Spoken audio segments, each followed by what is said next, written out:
Hello, everybody. I am back. Hello, Metal. Hope you're doing well.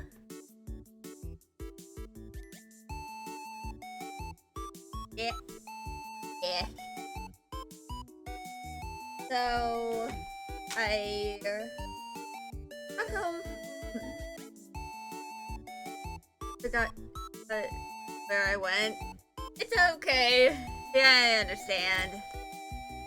Yeah, it was my first time outside of the United States. How was it anyway? Well, I felt like I walked like 10 kilometers. And I'm not used to walking that much.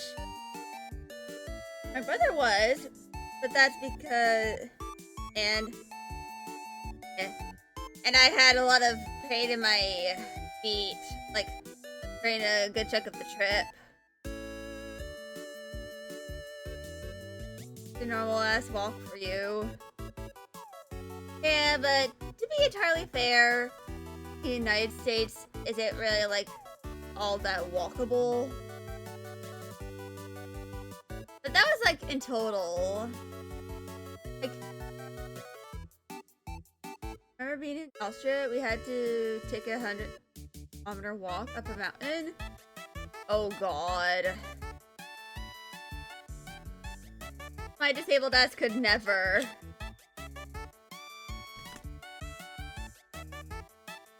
And down. Yeah. Like 360 kilometers total.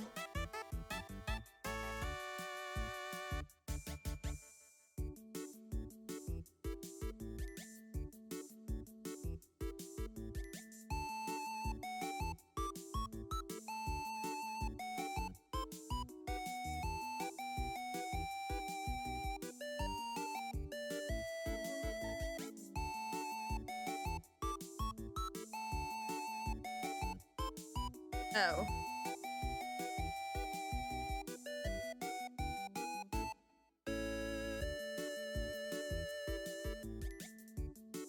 Yeah. Ew. Yeah. Not 360. Oh.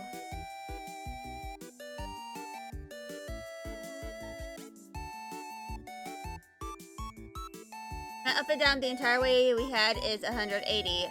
Oh, so 90 kilometers up and then 90 down. I stand corrected. I think there's a 180 kilometer high mountain. How about you think? Yeah. Yeah. The thing I should mention is that I also have asthma. So I was out of breath as well. So that kind of sucked.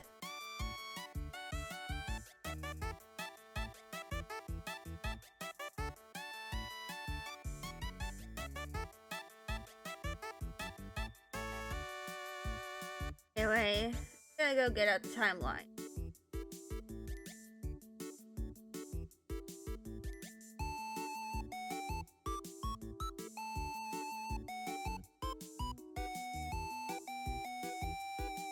What?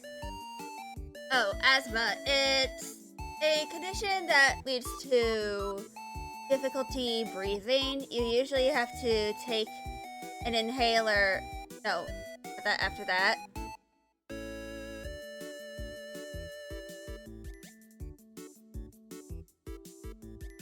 Know what asthma is? Okay, good.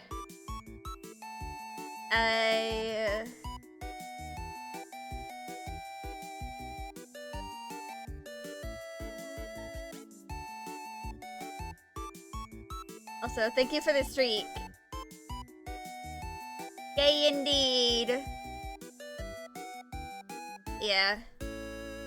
So, I probably have, like, Ehlers-Danlos syndrome.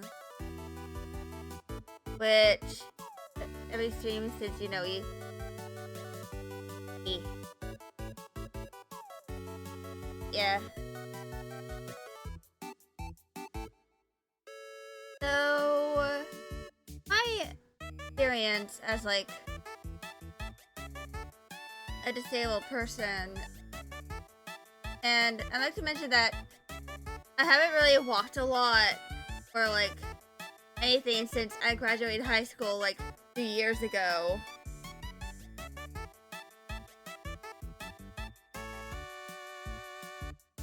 So because of that, I wasn't entirely used to walking like more than a kilometer.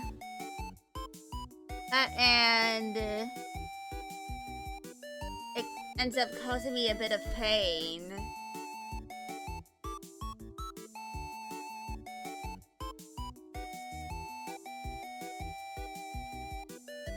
So because of that,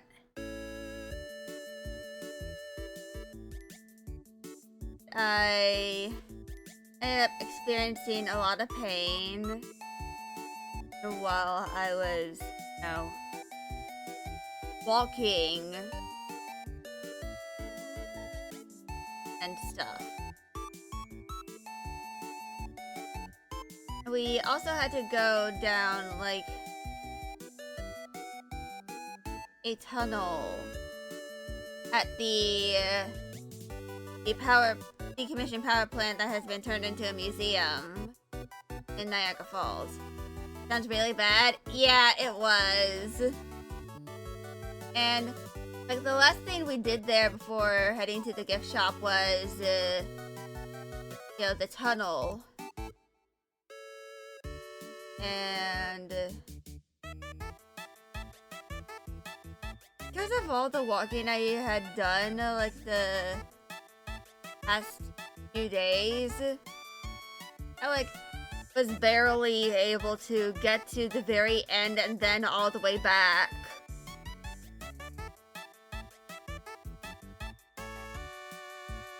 Like, I was struggling. And my dad was just like, would you like to go up to go out of the tunnel into the thing and get misted? And I was just like, no, I do not want to do that. And I feel like I'm about to collapse.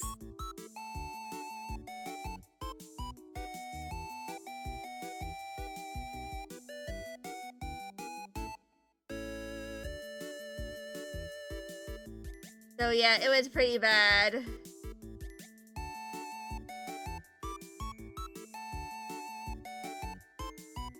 Walking pain, more walking, huh? I know you want it.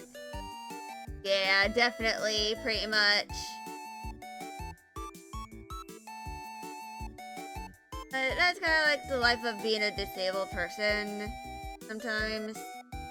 I mean, they did have wheelchairs, but there was like only one at like the very end. Like before you like exit the tunnel into like part of the Niagara Falls where you just get heavily misted.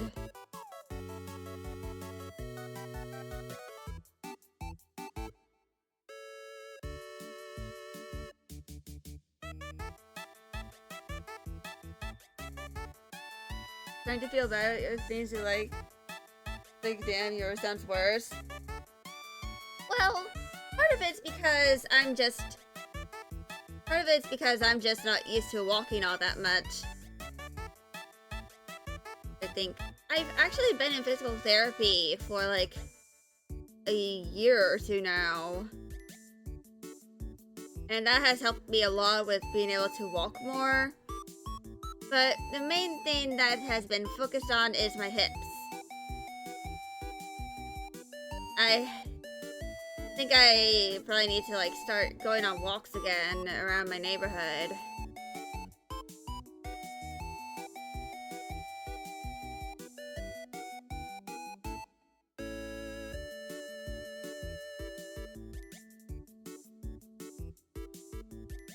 I think I could redraw this.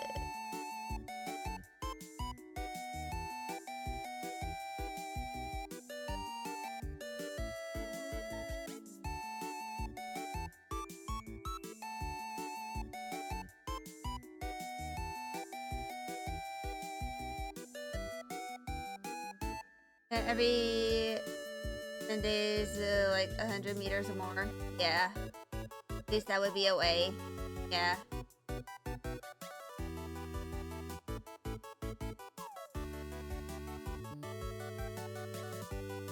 I feel like it would be a good way. Especially since one of the things I like doing is, you know, going to conventions. I feel like if I was able to, you know, train myself to walk a little more without, like, experiencing too much pain, I would be able to, like, do more things.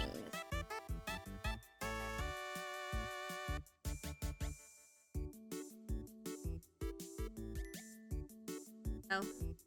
Especially since there are, like, conventions I want to go to that don't happen in my state. And I have to, like, travel to, like, different part of the country in order to even have the chance to attend. I feel like it would probably be useful of me to, like, at least try and, you know, get used to walking a little more.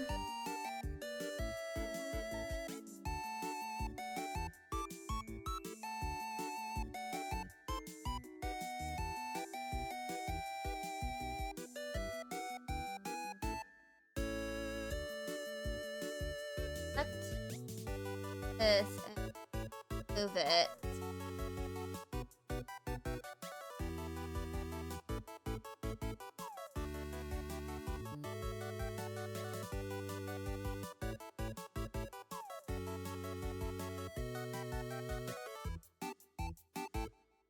Trying the best thing to do, and I am doing it, so hey.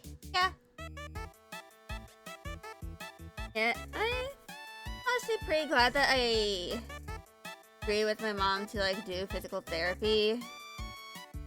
Because, ever since I, you know, started PT, I've been able to, like, not experience so much pain in my hips after conventions. Like, I thought the, like, extreme pain I had, you know, in my, like, legs and stuff was, like, normal con crud. But, no, apparently not. Also, you think you're the only streamer who reads the text like that when you say it? Do you use the... Never, you're right. Kind of funny.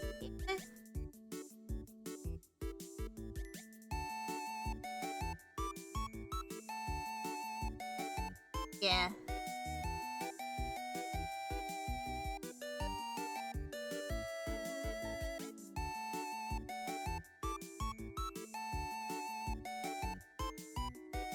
And, so I actually did acquire quite a few things as well during my trip. Which... Go get out my phone link thing.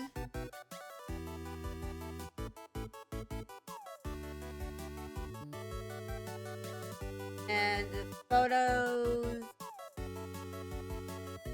It appears that it is connecting.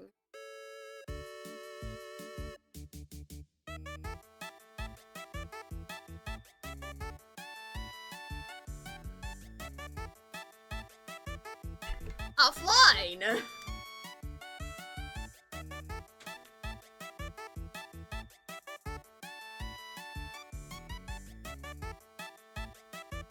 I have to reconnect. I have to reconnect. Well, I actually posted pictures to the Discord server, which, so,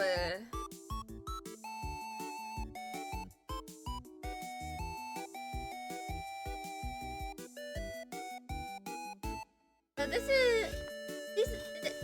is my pinhole. I actually did get a crochet cat plush.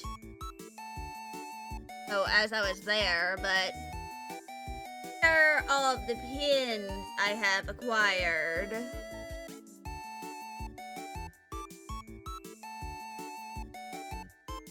Which one right here? So this one I acquired at the Cat Cafe in Niagara Falls.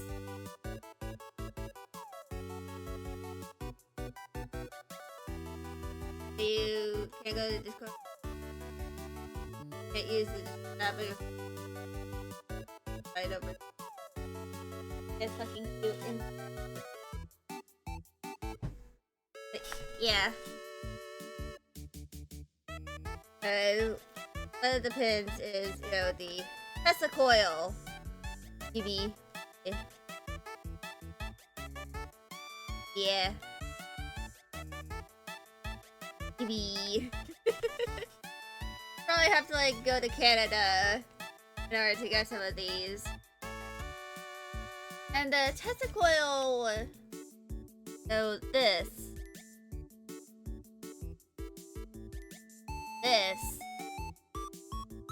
I got that at the decommissioned power plant that has that very long ass tunnel.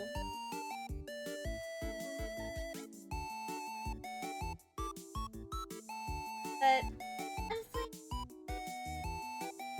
I'm kind of glad that that's what you got. You need to got a 2D model. Hell yeah! Hell yeah, indeed. And I have also acquired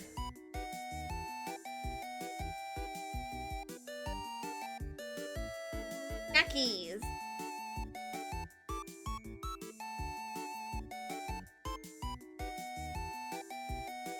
It works really well. Hell yeah! Yeah. Looks funny. Yeah. But to be fair, maple syrup is like one of Canada's biggest like exports, I think. Because kind of tasty while not looking tasty.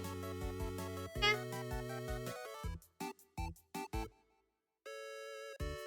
But I like the biggest reason Canada,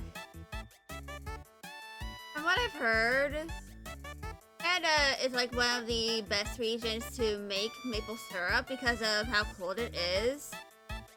Canada doesn't have maple syrup. Maple syrup has Canada. Like, I think Canada also has a maple syrup reserve. But yeah. One of the things I accidentally partially opened was the maple lollipop that's like right here. So I might like actually fully open it up and I consume it either during stream or after stream. Also, the mini maple cookies are pretty good. I have yet to try the no chocolate maple cream filled chocolate. But I have had the Sugar Shack maple candy before. And that was pretty good. But anyway.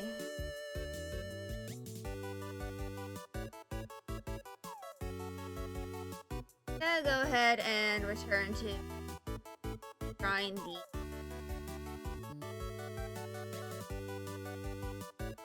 you probably eat the ones in the metal box. Yeah. They're actually like they're actually kind of pale looking. They honestly look like hockey pucks to me. But they are pretty tasty. That's because you like the small boxes. Yeah. I think they are pretty cute.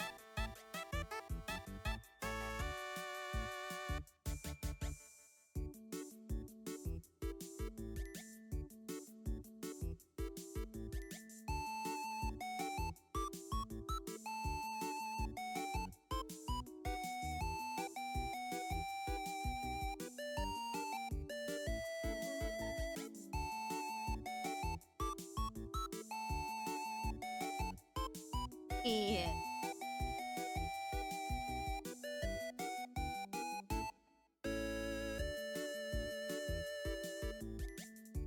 My god, kitty. Yeah. Indeed, it is a kitty. Little gatito. Even. Really plastic wood metal? That sounds like a mental disorder. Specifically Pika. Also, hello MK. Yes, kitty. This is the Meow Poke. This is my mascot, basically. For lack of better words.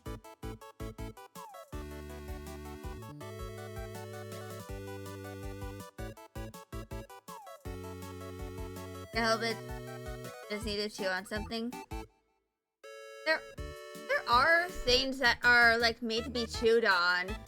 They're like silicone necklaces, like silicone pendant that you can chew on. My mom actually got one for me like a long time ago.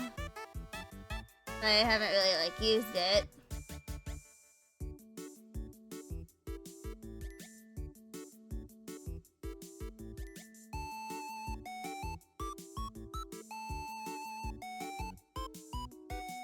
Yeah. What? It's basically like a silicone pendant.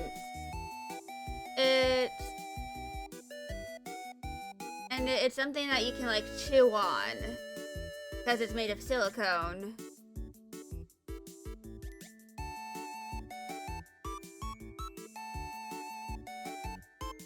I actually have one of my own. I don't really use it because I don't really like fun stuff. See if I can. That sounds really nice. Let me see if I can find one. I don't know if I'll be able to find a link that will work for your region, but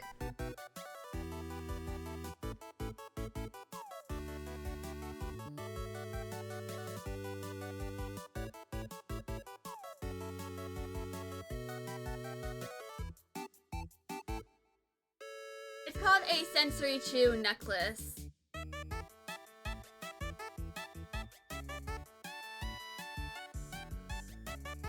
But they're like made. Usually they're made for like young children.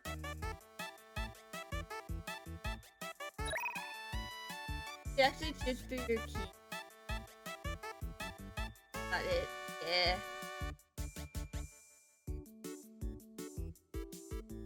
So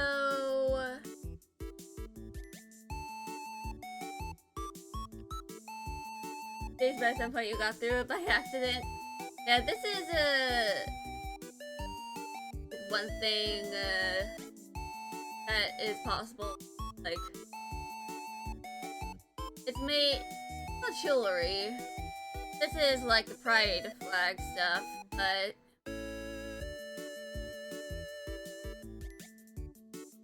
it's basically like made for you to chew on. Is there a possibility to chew through it? Possibly, depending on how much you chew it. You can always get like a multi-pack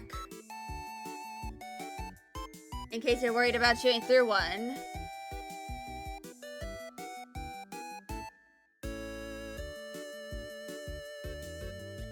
Probably multiple hours a day. Yeah. And I'd probably suggest like getting more than one. And they also come in different shapes.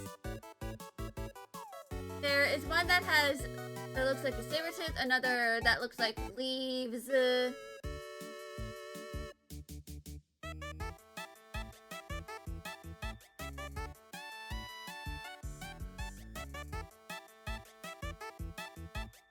You bit your phone, actually? Ooh.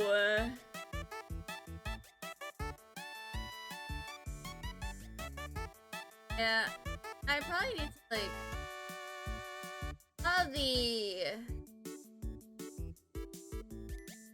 the like two necklaces. They're made with food safe silicone. So hopefully you don't get like poisoned. It's probably better for you to bite that compared to like a bottle cap or something.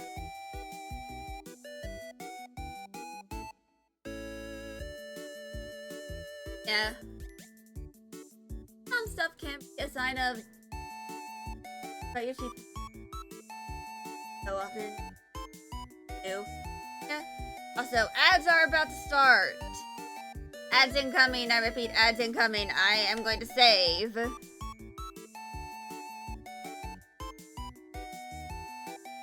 I am doing right now, and then we can continue yapping.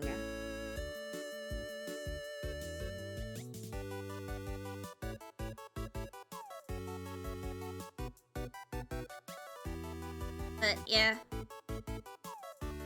That could be a sign of like some kind of mental disorder. The chewing on stuff a lot.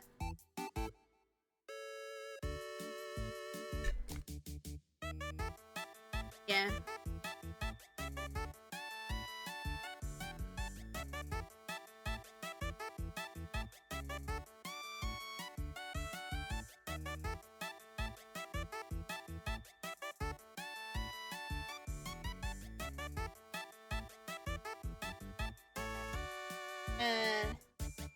How do you poke your tooth in the middle, making it happen? Problem is, a lot of nerves at the top inner. That shit hurts a lot, but what do you do?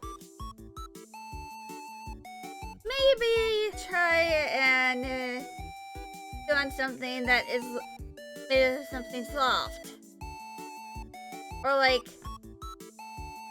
try and inform your doctor or something about the issue.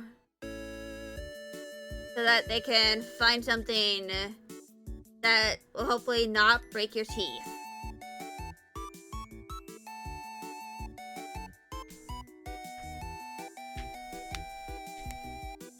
Because the chewing on... actually in therapy because of ADHD and OCD. Wait, it is OCD. It's the obsessive compulsive disorder. Or I've heard, I'm sure if it's called OCD in English. Yeah, it is. But, yeah. Basically, I feel like the chewing on things could be, like, if you're not actually eating it, it might not be pica. I don't know what it's called in your language, but pica is a disorder where you eat non-food items. There are relatively many things you do and can't stand to do, but what can you do? You know? Yeah. Actually, I have a...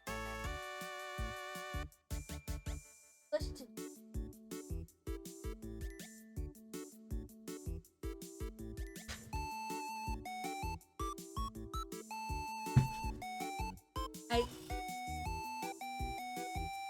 might be able to see if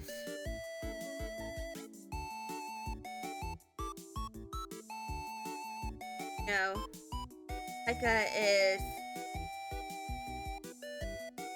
spelled the same.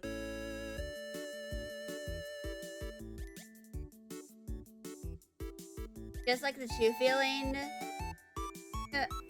Then it could be a good idea to get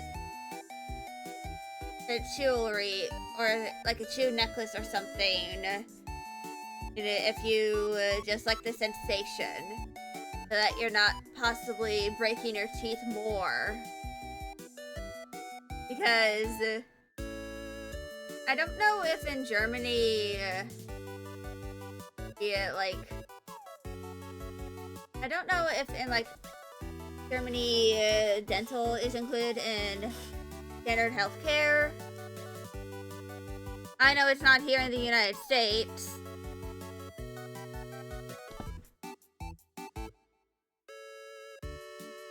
You don't know?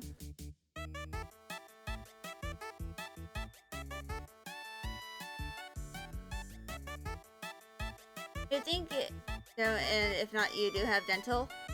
That's always good. Okay, so...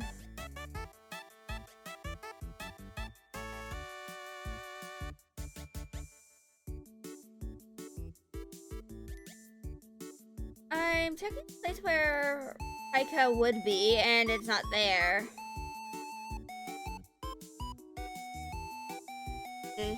Overall, it's cheaper. Yeah, especially compared to the US. One of the weird things about like American healthcare is like dental for some reason is not included in your overall healthcare. But I feel like it should be. It's weird that it's not.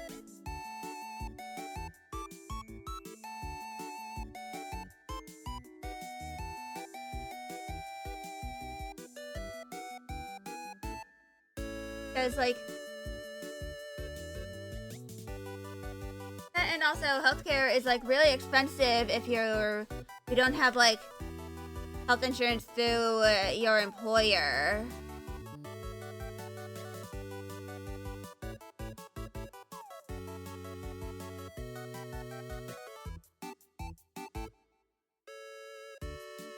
And something else I actually learned about Google Pika, and what does it say? You want to stone and shit? Like you feel sorry for the people you mean metal, you can shoot 3 but stone.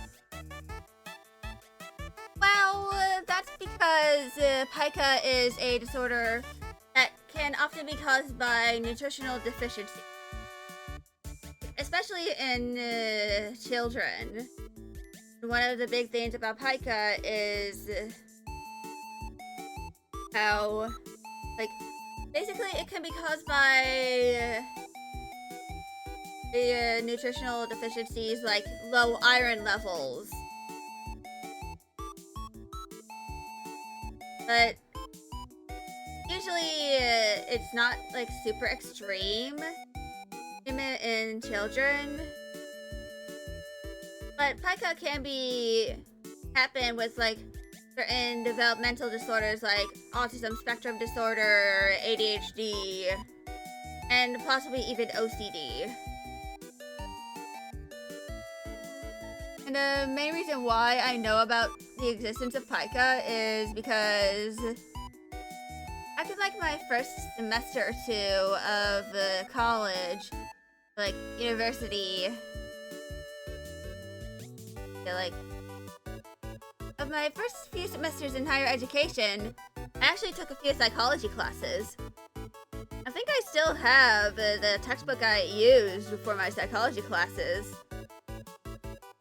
But yes, you don't chew on it. If it tastes like metal, you don't wanna. Understandable. I have sensory issues with metal myself. That's because I had to have a lot of dental work done to the pig. Metal tasting like blood is that you chew on. Yeah. Yeah, pica can be caused by nutritional deficiencies or like some kind of sensory issue. You know, the metal? Yeah. And that could be a sign of iron deficiency.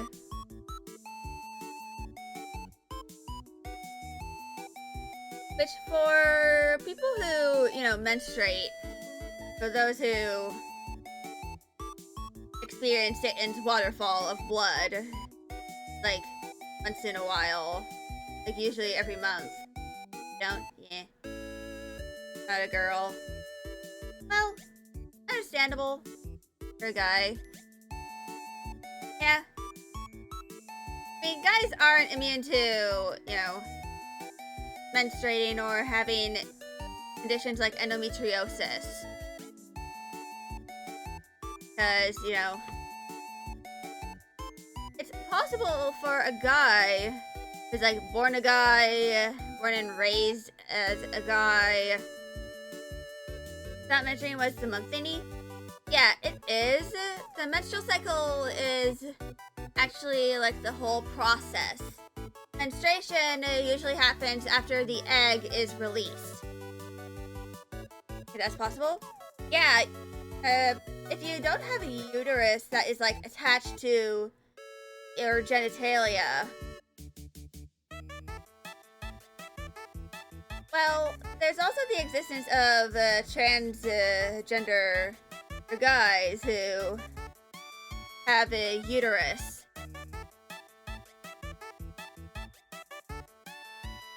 But there's also the possibility of you, you know, not having like the uterus, like a complete, there's no uterus.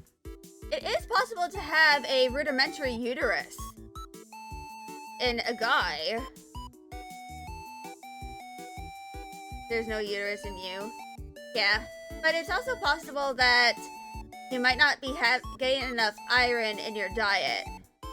And iron is needed for your blood.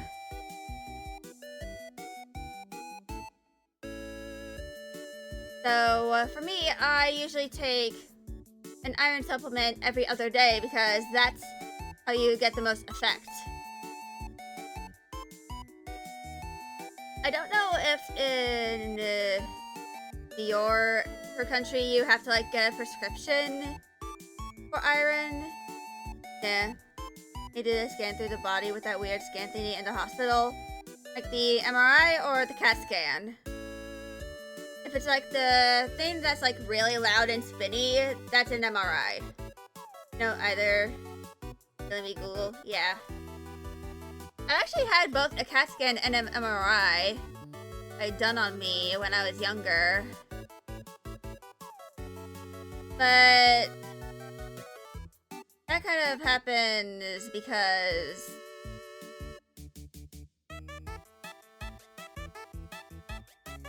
I don't know, but I used to look into your organs. If you had something with a smaller organ that could have burst? Ooh. If it was like a gel, if they had like a gel put on your body and with a little scanner thingy that they like stick in, that is an ultrasound. Also, hello Raspberry the Fox! Hello! Yeah, basically,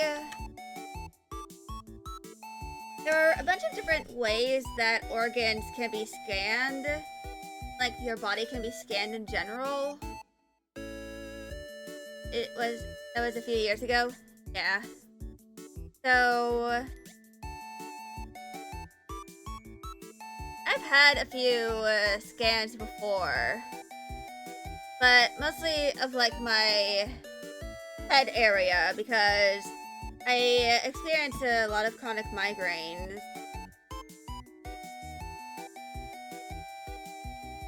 Because of whoever knows why.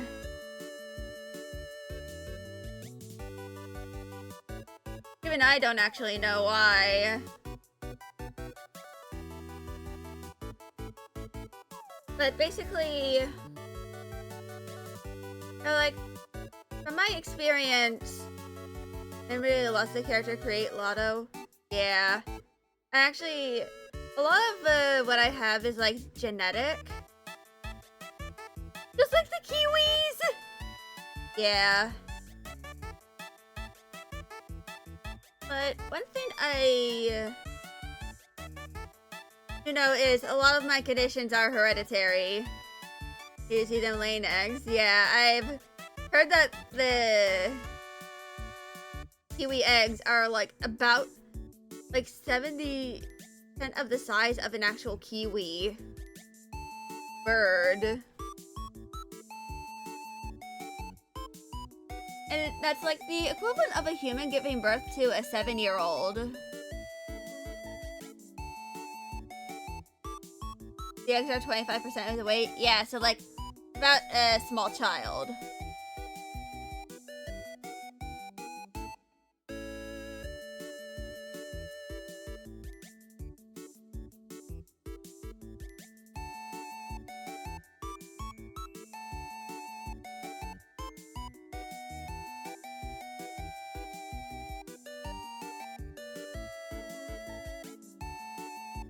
Anyway, I believe that is the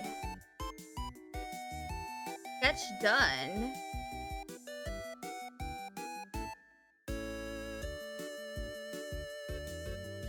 Oh.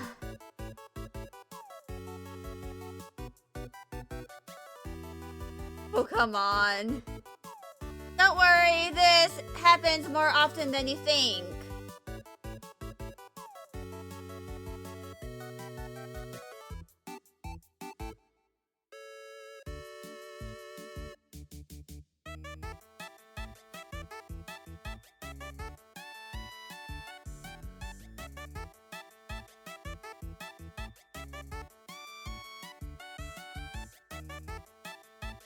Oh right, I forgot to create the folder and insert the layer. Banned for saying hi in a stream or the message got banned. Oh, hold on. It was automod. Automod was just being automod.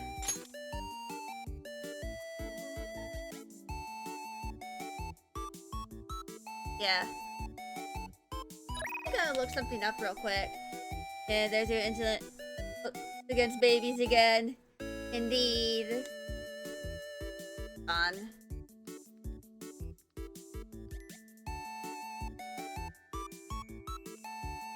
Hey,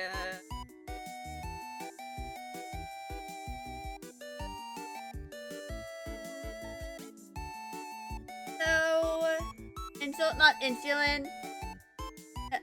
Don't worry, typos happen a lot. Anyway. Oh, what are you doing? Play with the toy. So, I actually briefly looked this up. And CT scans or CAT scans, they use X-rays, so radiation, to you know, look at your bones and stuff. But you involve radiation. MRIs, on the other hand, they use magnets to show soft tissue. But they take longer. And if you have a metal implant, you can't go get an MRI because that's just gonna cause pain. And the magnets are like really strong, like it can fuck up a steel chair.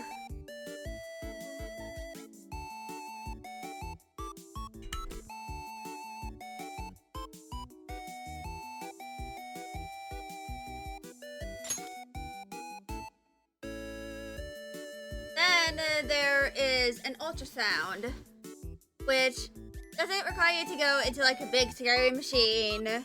You usually have to sit down in the thingy.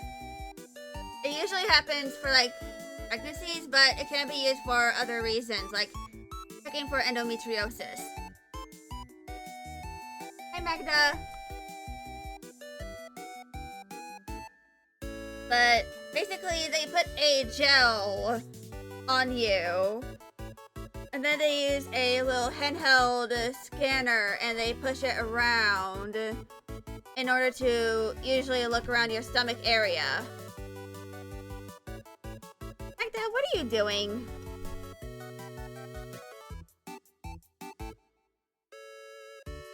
But yeah.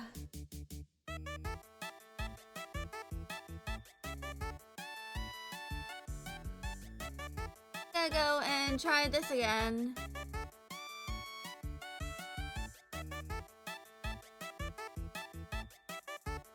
Yeah.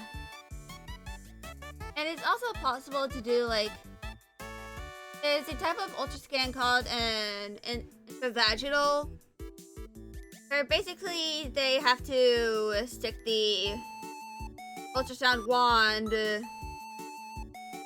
into your vagina. There's no better way to really say it.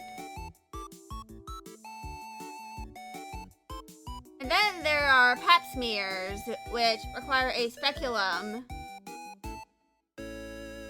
And from what I've heard, pap smears tend to be pretty horrible because of the speculum leading to, like, 2 points of stress that make you feel like you're being split open from the inside.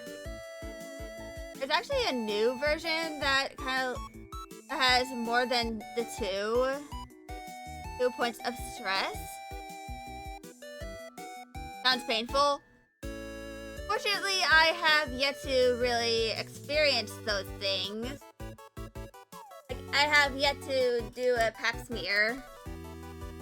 But I'm pretty confident that it's gonna be pretty painful unless they switch to a speculum that has the pedal thingy for the opening. Yes, that has more points of tension instead of just 2. You actually have to. Yeah, like, if you are, I think it's like if you're sexually active, like after you turn 18, you have to, like, occasionally, like, once a year or 2, get a pap smear. And basically, they gather tissue samples from, like, the cervix, which is, like, the point before, like, the area between the vaginal canal and the uterus. It usually dilates whenever pregnancy leads to labor. Like, when a person's in labor, the cervix will dilate, and it can dilate up to, like, 30 centimeters. But then after the baby is evicted, along with, you know, the placenta and all the other stuff, and then it returns to its normal size.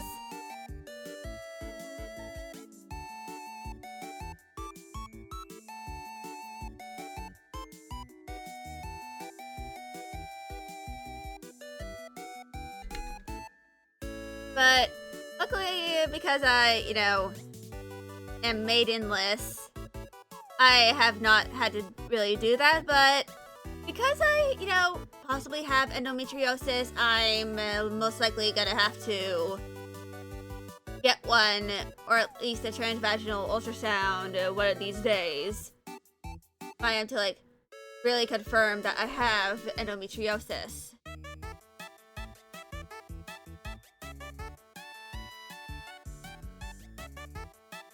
Yeah. I've heard about how painful pap smears can be, and because of that, I am terrified of getting one.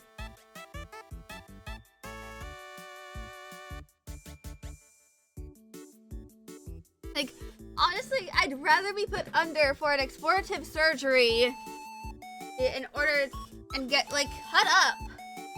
Like, get my stomach cut up and have the surgeon look through there, than to, you know, get a pap smear, because at least for that, I am going to be under anesthesia. Anyway, the liner for this is done. I'm actually gonna go grab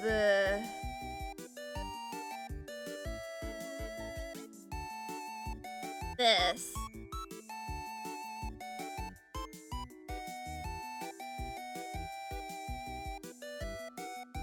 And I am going to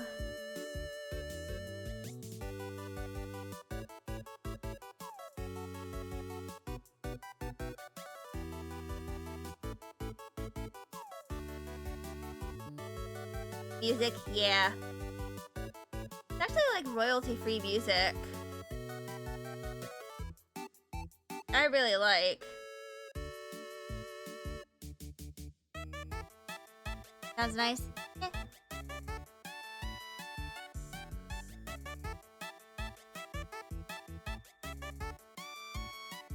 But anyway.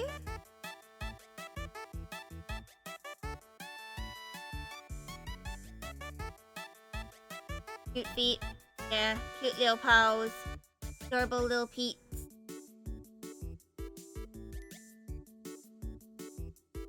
Okay, that sounds weird. Yeah.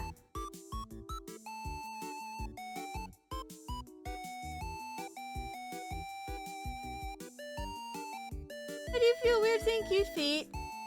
That stuff happens whenever you feel like you said something a little weird. So it appears that I have accidentally used the line color instead of the color that I actually wanted to use. But I'm going to alpha lock. And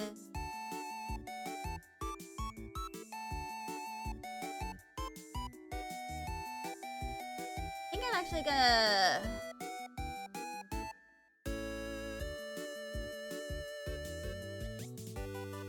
do this.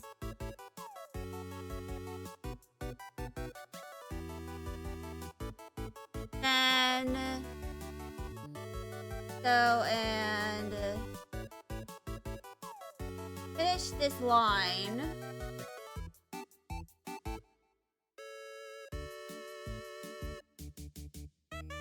Not gonna do too much rendering for the pause over here.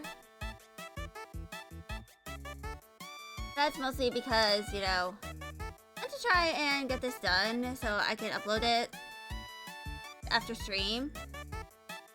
Perfect. Need. I feel like I've definitely got. Stop is perfect. Yeah. I feel like I've definitely gotten way better at, you know, drawing cats over time.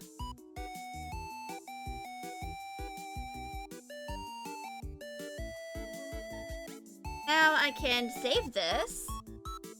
I'm actually gonna make sure I get transparent. But there we go. We now have the bongo emote.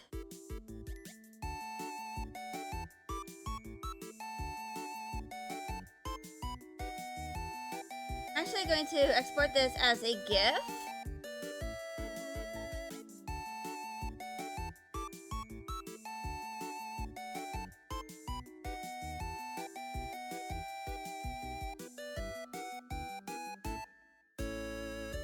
And that has now been exported.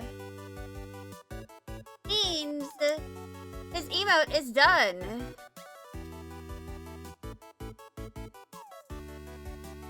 So it is now for my time zone 2 p.m.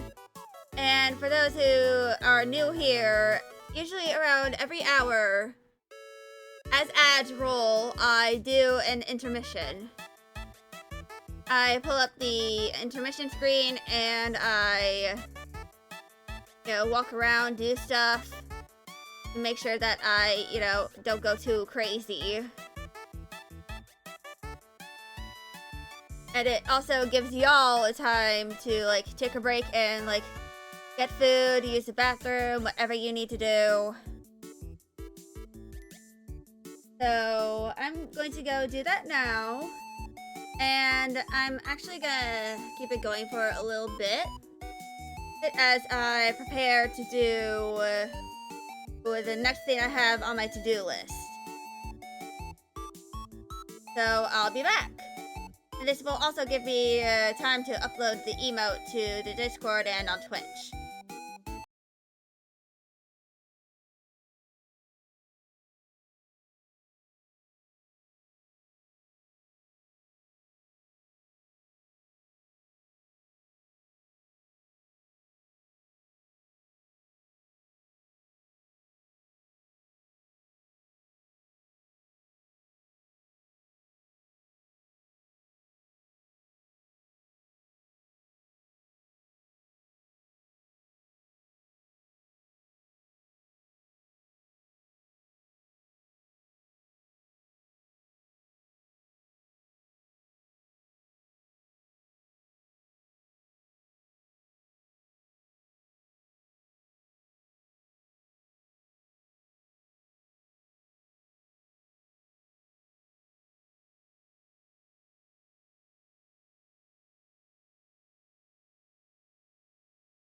Alright, I'm back.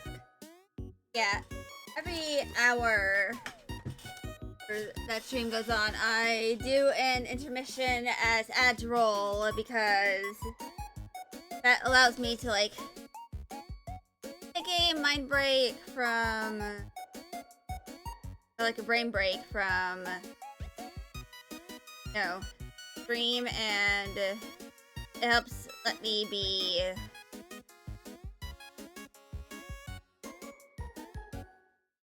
able to, you know, turn to stream refreshed and stuff. But yeah. But anyway,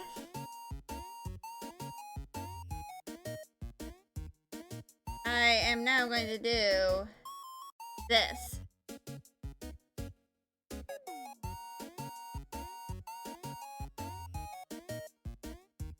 So this is Fennel Pappenheim. He is one of my original characters for my story, Patchley's Revenge.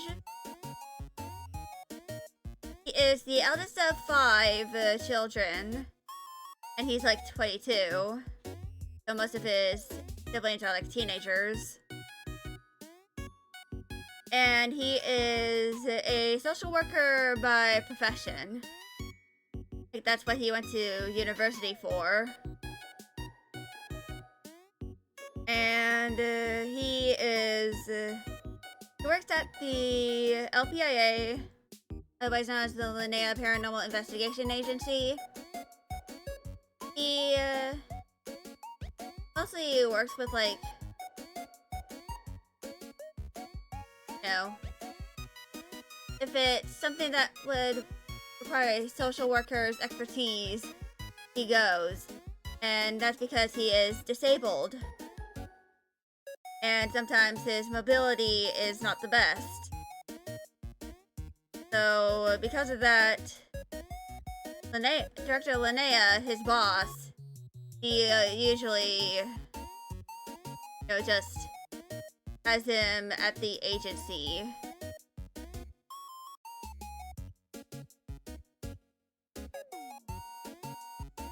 I probably should have found a more Lederhosen references.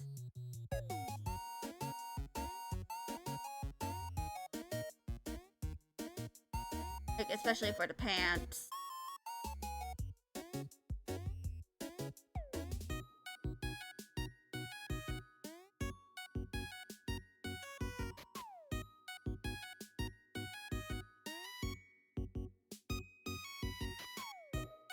Yeah.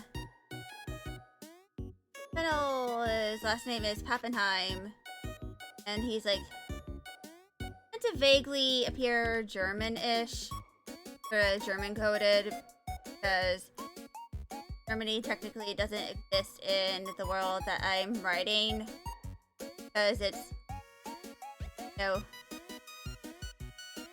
pretty different from, you know, our world.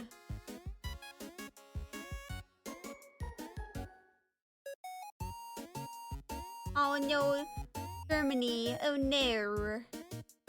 Don't worry though. But the world of Patchley's Revenge does have something similar.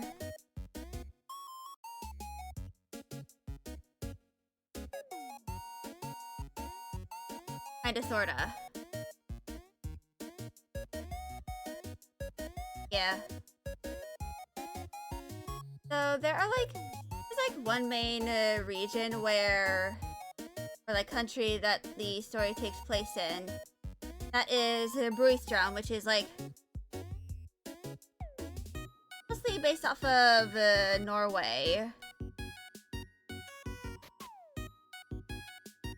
So probably a little more Americanized because I am from I live in the United States, born and raised.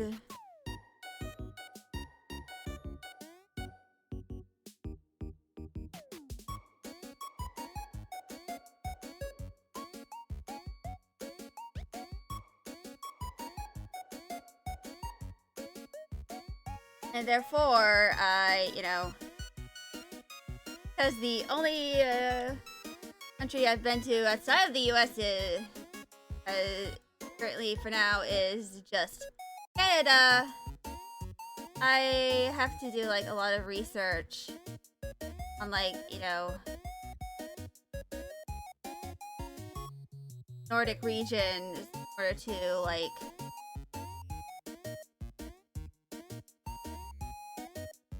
sure I can world build properly.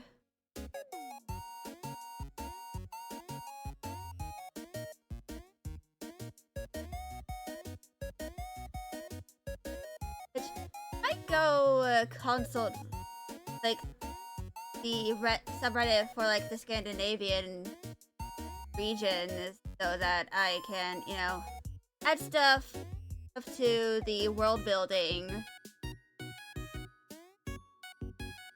It's, a little more just so that I can kind of like sell the world a little better.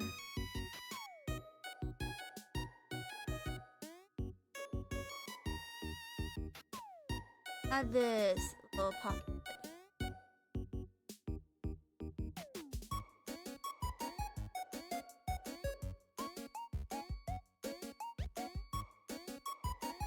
But yeah.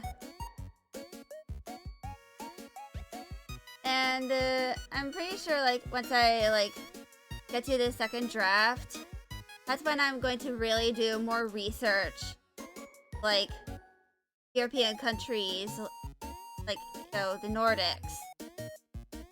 And, Scandinavia in general. And, probably also Germany before a part of it as well.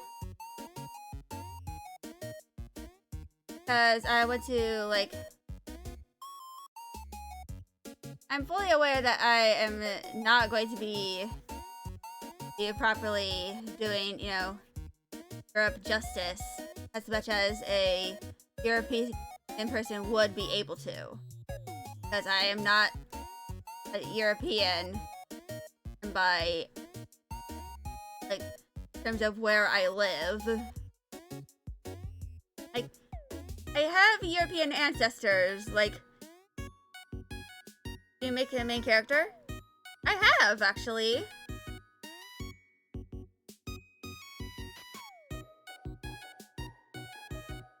And this is her. Her name is Patchouli.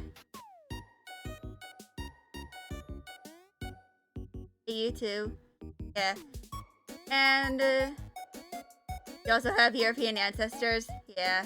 Your parents? Yeah. And I love my ancestors came from like various places in like Northwest Europe. But the one exception is like my second great grandmother. I think she's Polish. European, so yeah. Yeah. Actually, you might like add some I plan on making an outfit for Patchouli and a few other characters that are more based off of like traditional dress in Poland. Because I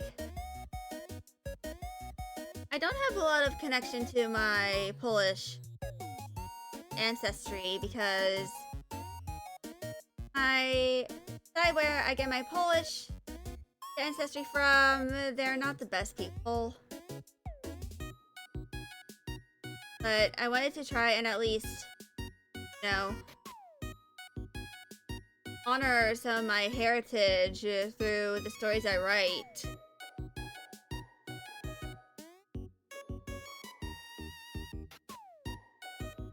And, that sort of stuff.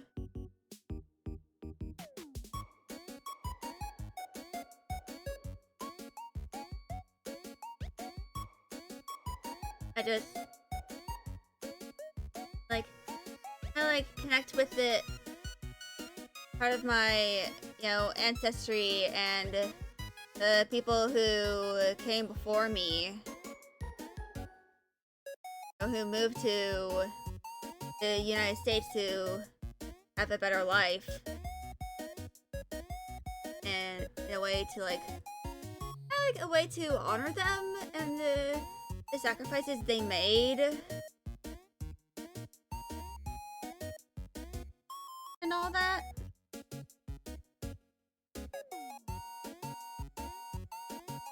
And this is probably like the best way I'll really be able to do that. Because I know I might not be able to actually go to the places where my ancestors came from for a pretty long time.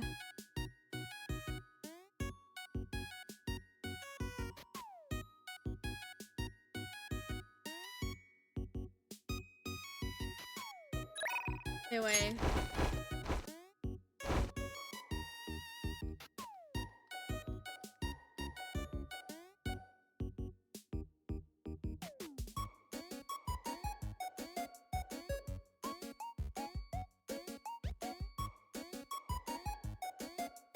Yes, later in silver.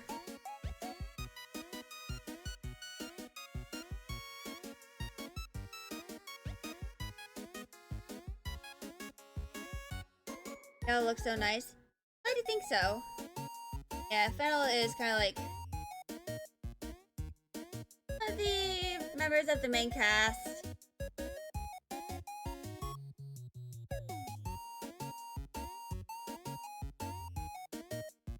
Trying to find like their hoods and pants. But most of what I'm seeing are shorts.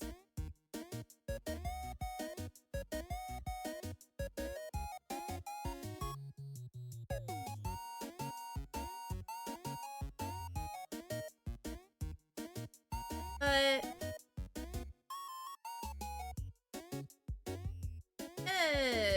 take a screenshot of this.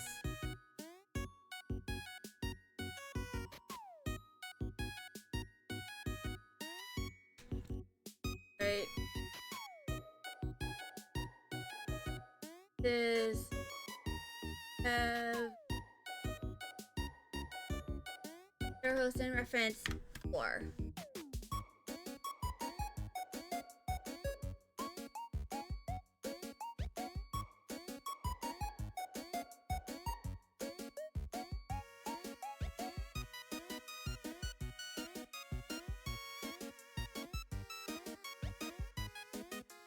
Anyway, let me go grab that.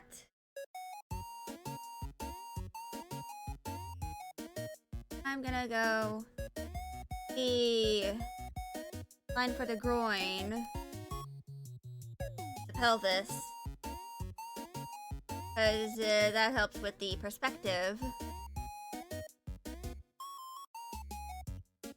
And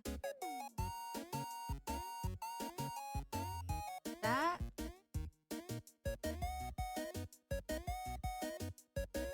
I'm gonna keep this relatively simple looking.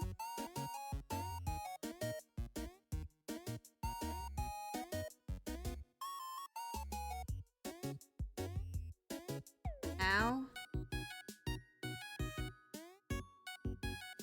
But you wanted to talk about the foot? Or about that? Understandable. The all for gore thing this time.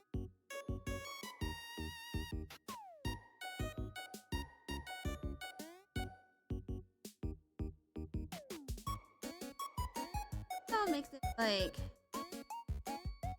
go down.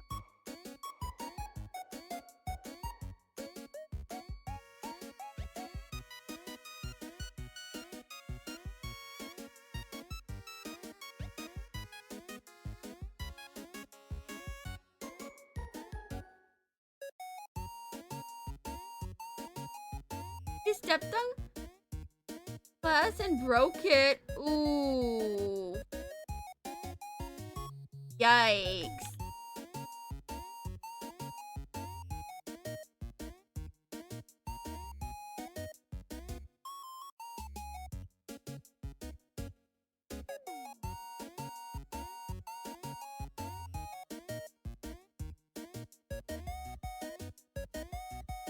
That does not sound fun at all.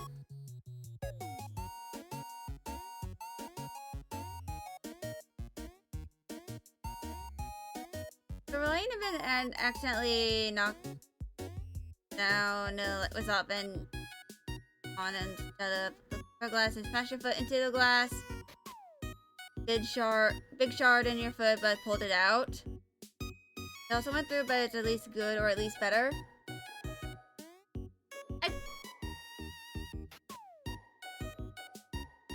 Piece of advice. If there is something that is like stabbed inside your body, it's best to wait until you get to a hospital or like the ER and just avoid taking it out because it's stopping it from bleeding as much, and if you take it out before you can like get the wound closed by a professional, you're gonna have a rougher time. In case you ever experience that incident again.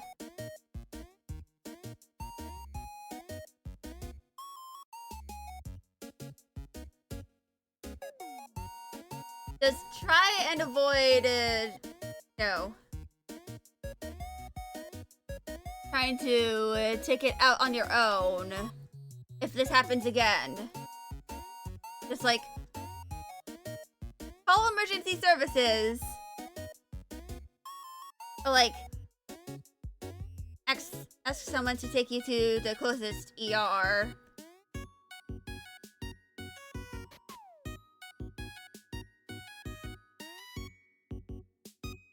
That is available.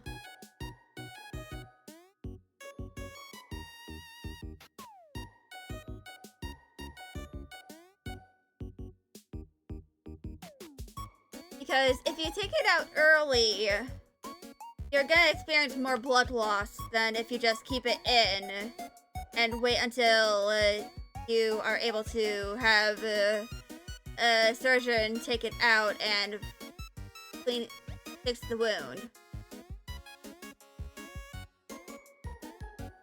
Biggest thing though is make sure you have like, you wrap it up in like gauze or something around the area that is bleeding. And like wrap it up with fold it out. Yeah. Try not to do that again. Wait until you get like someone with medical expertise and like you're at a hospital in order to have it taken out. Because then they'll be able to, you know, clean up the wound, give you stitches. You just bandage it on strip, like with a piece later as hard as you could. Yeah.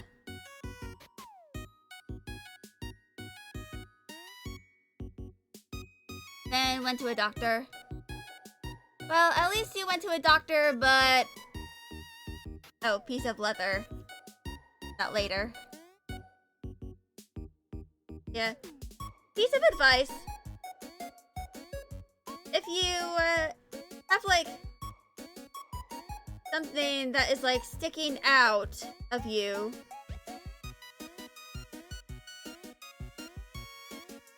later is German for ladder. But piece of advice, if this happens to you again, do not at all touch the thing that is in, you know, your foot, or like whatever part of the body it's in. If you're able to, you can trim it, like cut it so that it's not sticking out not as much of it is sticking out, depending on how long it is, and you have something to cut it with. But usually, inside of your fingernails, yeah. But basically, general piece of advice is you wait until.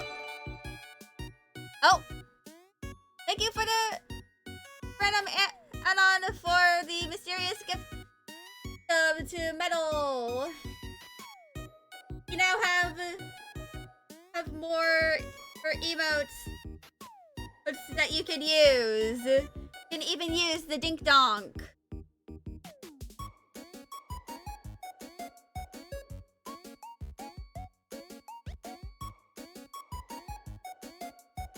I'm going to make this super detailed. But, yeah.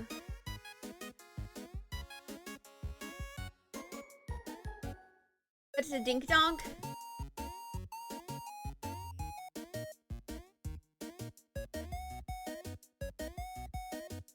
It's this. It's the bell.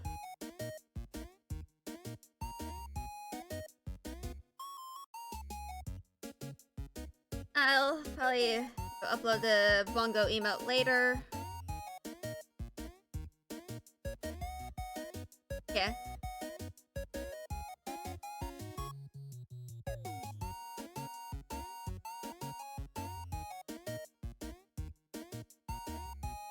So, as are starting in about 50 seconds, but because you are now subscribed, you won't have to really deal with those.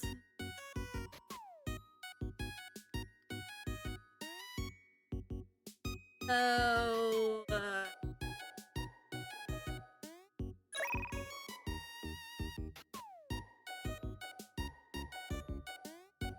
go into back to the Lego hosting store and take a screenshot.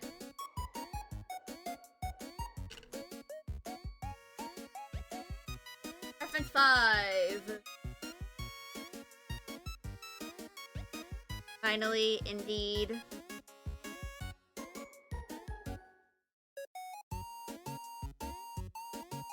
Anyway, now I can do this.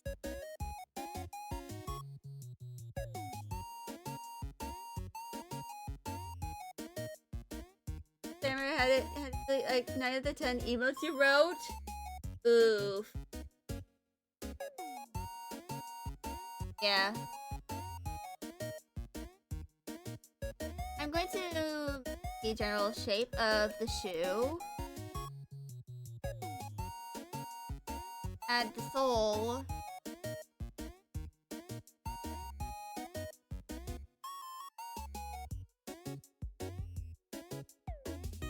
Like 90% from the text. Oof.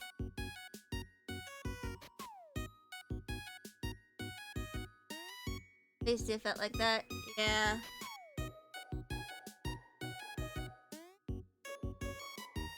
Actually, hold on.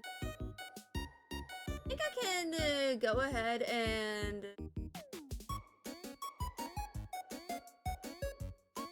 upload that emote now.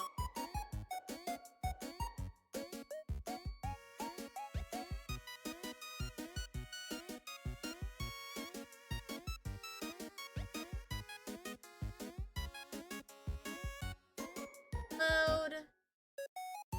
That'll take a little bit before y'all can use it.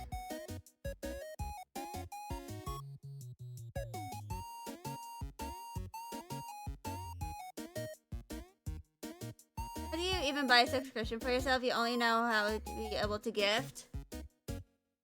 So if you go into like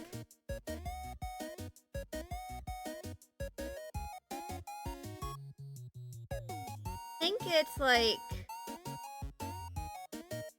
if you gotta try and show it on mobile.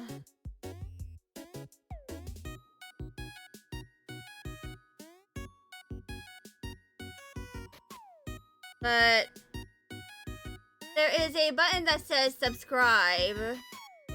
There is a purple button that says subscribe.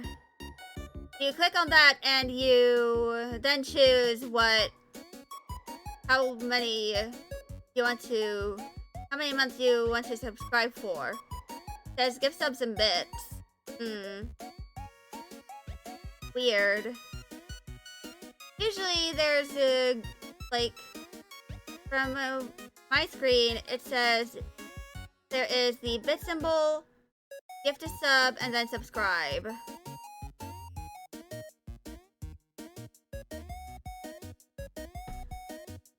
Maybe you can gift yourself? Maybe. Yeah, I wouldn't fully know though. I have tried to gift subs before, but it wouldn't cooperate with my card. But that was back when I had a prepaid card.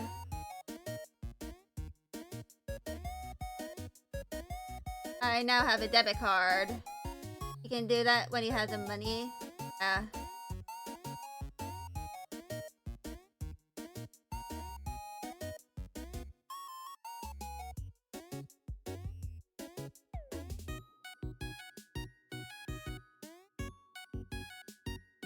Yeah.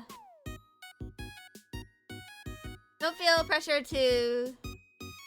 So you don't have any cards. Yeah. Probably best to like wait until you like have a card. You know, a debit card of your own. Before you like you just be using codes. Yeah.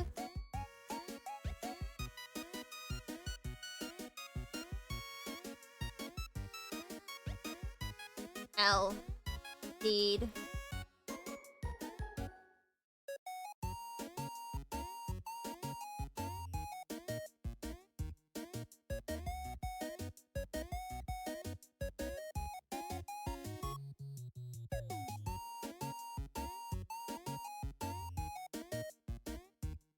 Yeah.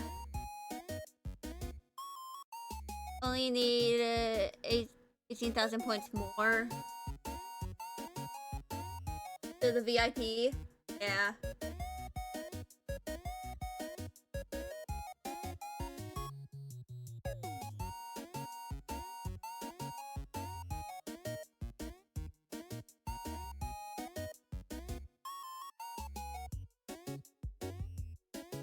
Team VIPs that are 100 million? Yeah. That's usually because of the, you know, if they don't have a lot of VIP slots left. And mods that are 100? People have redeems for mods? Like, you redeem something in order to become a mod?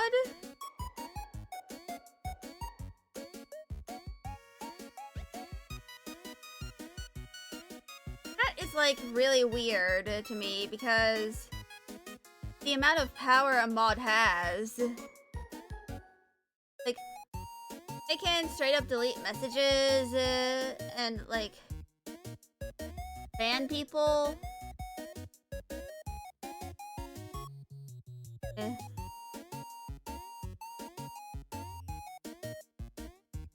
Yeah. Yeah, I think like... How many hours would 1 million take? A lot. Yeah, a fucking year. Indeed, it would take a year.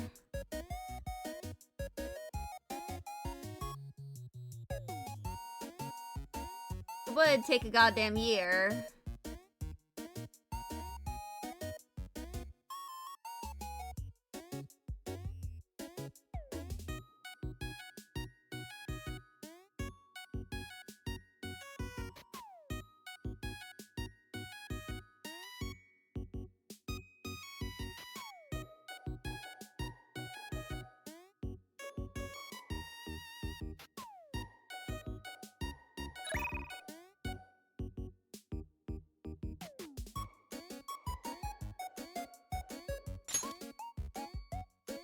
Yeah, that would indeed take a while.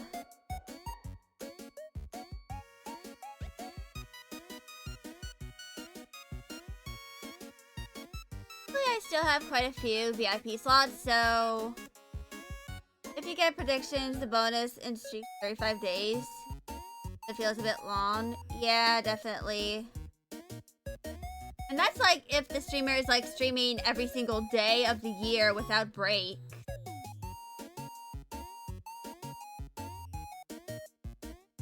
I think.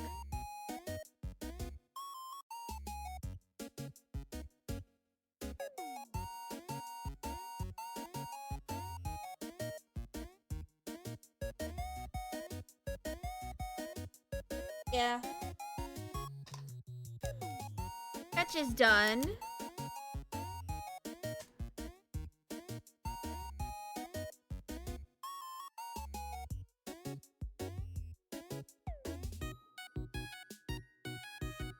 I mean, if they have like 50 videos and do as many predictions as actually possible. Yeah.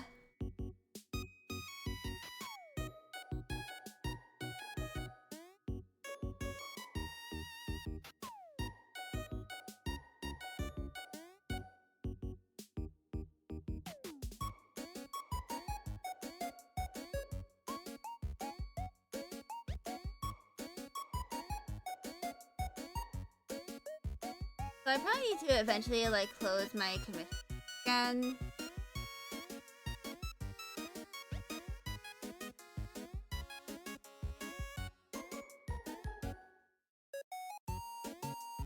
Because in a few weeks I'm once again going to be in the middle of a college semester.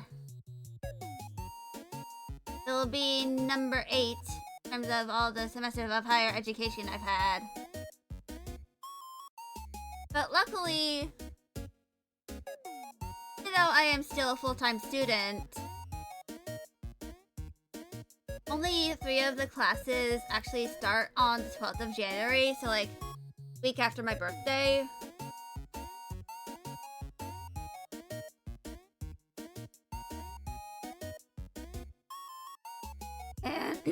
And only one of my classes so far is, in person.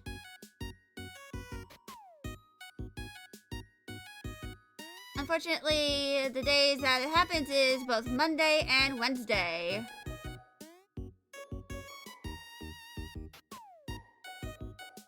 So, but, that class and, just go to add on Discord. Actually, hold on.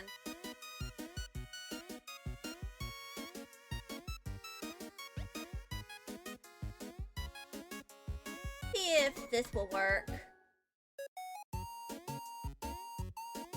Is that who I think it is? Yes, it is me. I am back.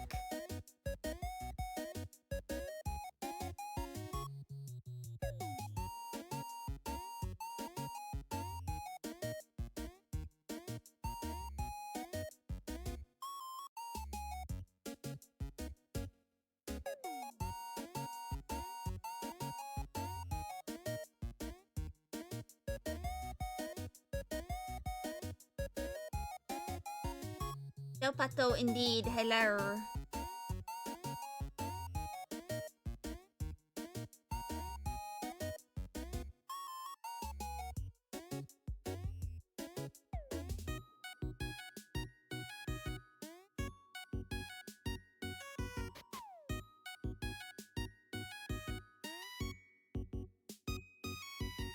Yeah. To finish this drawing, I'm gonna break, do my intermission, and then there's another character who I have to make an outfit for.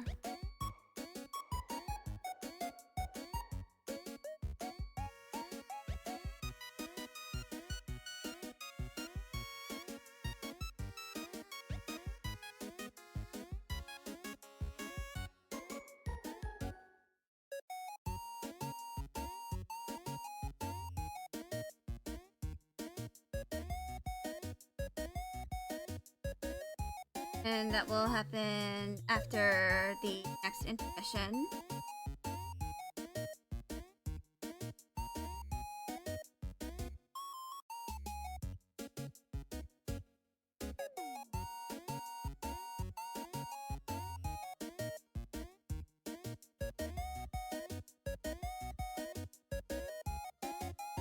Yeah.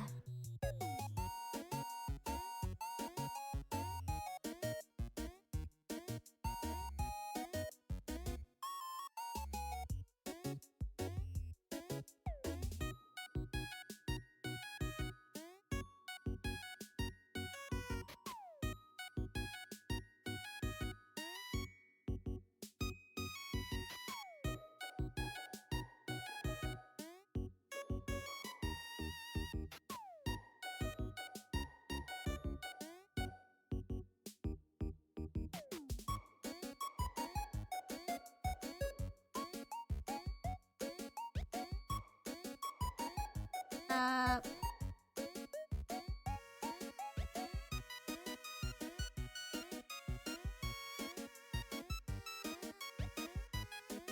Not the Discord link? Is it... Oh, you can't use links. Yikes.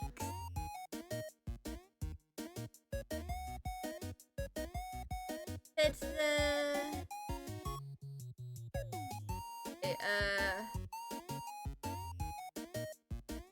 Alright, so... Let's try this again. Alright. Alright, let's try this again. You request? I have accepted the request. And let's see if this works.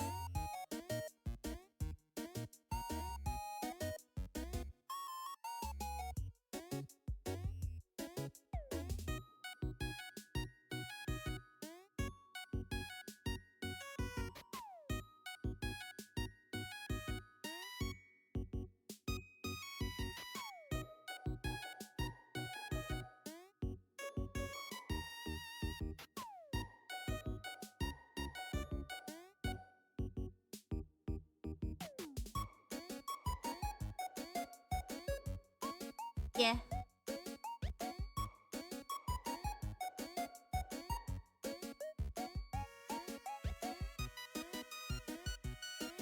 No.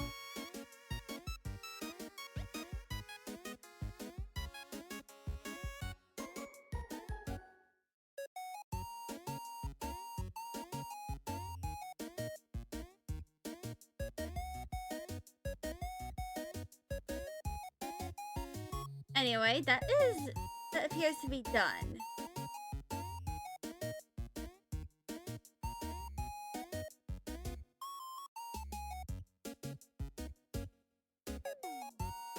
But I can hear the cat.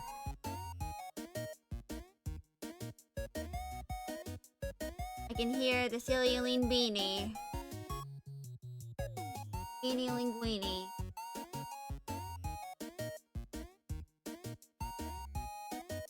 Doing his, I want someone to give me attention meows.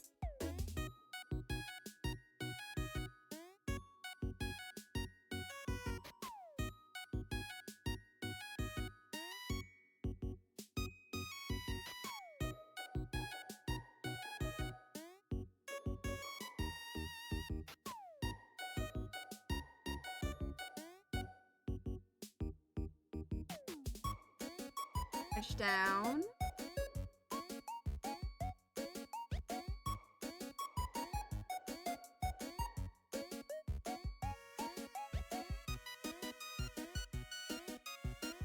So I think I'm going to do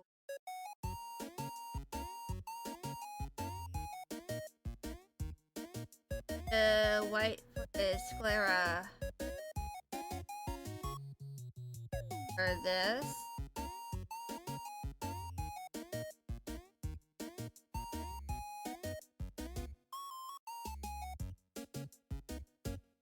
And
And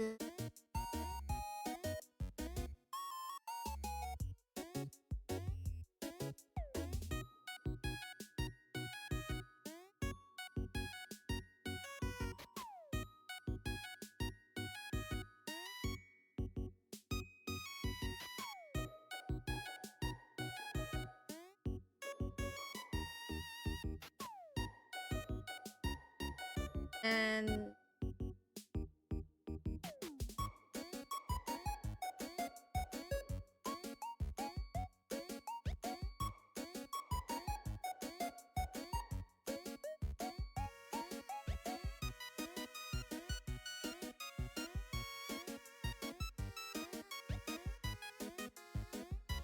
where's the I forgot?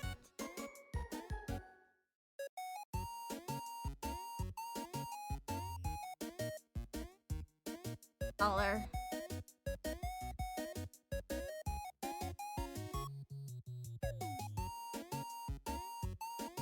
Yeah.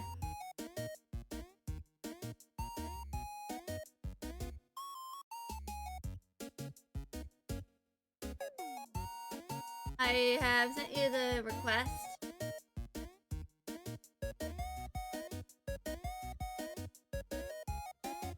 Invitation. But I think this is good for Fennel for now.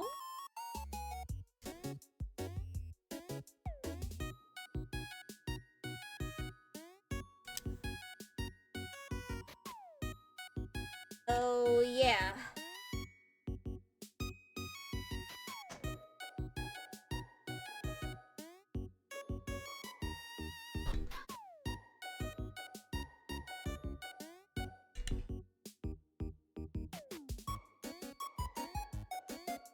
Yeah. I'll move this over.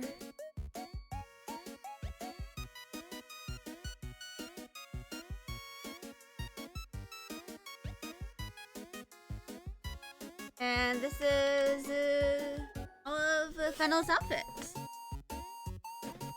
I'm probably gonna add at least one more outfit if I can squeeze one in.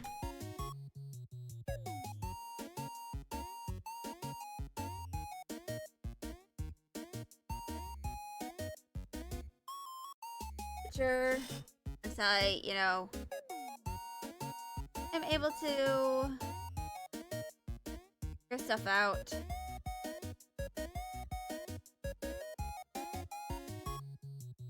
But yeah. Now I'm probably just gonna finish this. There is like one more outfit I plan on designing as well. But I think I'm gonna yap a little bit about my trip. So on Wednesday of the trip, my family and I went out to a cat cafe for the very first thing. Which was also the day of the power plant trip. But the cat cafe was the first thing on the list. And we had an hour-long reservation to interact with all the cats. And it went by very quickly. And they were very friendly. Some of them were kind of shy, others were very sleepy. And there was one cat. His name was Jasper. After he finished eating and stuff, he was like all over us. He sat in my brother's lap, tried to sit in mine, but ended up just laying on my leg because that's what was available. And then he got picked up by my dad, and my dad put him in his arms, and Jasper was just like, This is nice. I'd like to stay here forever. So he sat in my dad's lap. Well, more like laid in his arms on his chest, but very similar-ish. And he was there, and we were like a few minutes past the time of our reservation. Too, by the way. There were people waiting to go interact with the cat. And Jasper planted his little butt still in my dad's arms, and my dad was just like, I just can't take him out of my arms. You have it in your shopping cart now? Hell yeah. And the staff member who was there literally had to pick up the cat from my dad's arms, and he got annoyed at the fact that he was taken out of a human's arms because we had to leave. It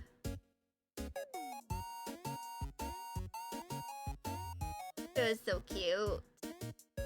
All the cats were wonderful. I wish I could have adopted one of them, but he lived like 12 hours away from Niagara Falls, and I already had a bunch of things already.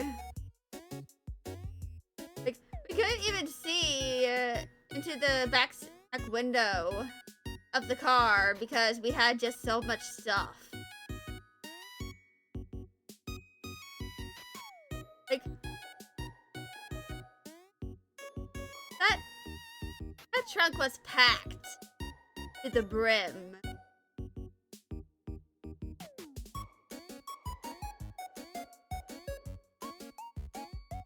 And this trip ended up making me realize that I probably need to, like, get a larger luggage that can, like, pack more things inside.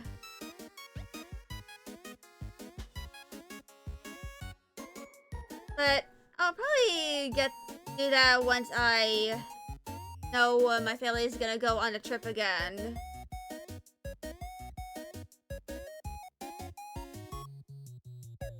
But yeah. That was like the biggest highlight of my time in Niagara Falls was the cat cafe. Because the cats were very cute and very playful. One of them, like one of the void cats, was playing with the drawstring of my brother's hoodie. Kind of eviscerating it. It was very funny to me. But anyway,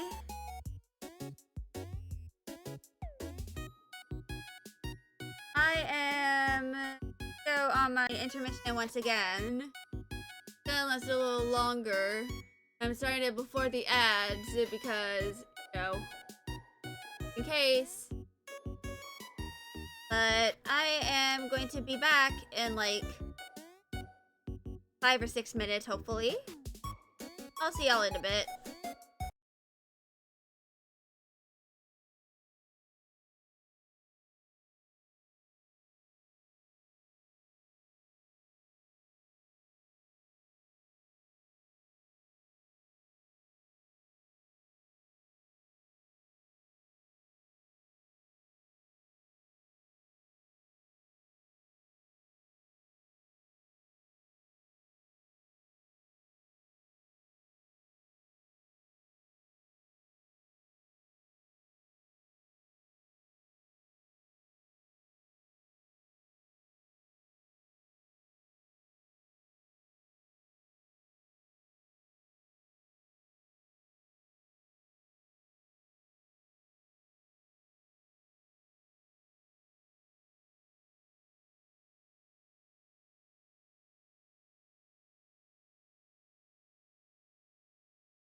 Alright, I'm back. Did the thing I needed to do. Kinda hurt now, but whatever.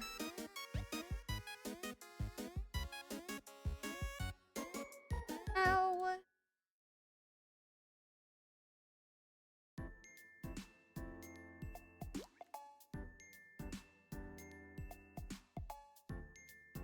This time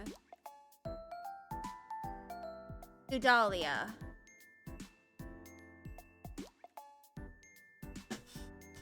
So Dahlia is one of the main characters of the story, but he doesn't show up until the third arc, Lilium Candidum, or around chapter 9. That is when she shows up.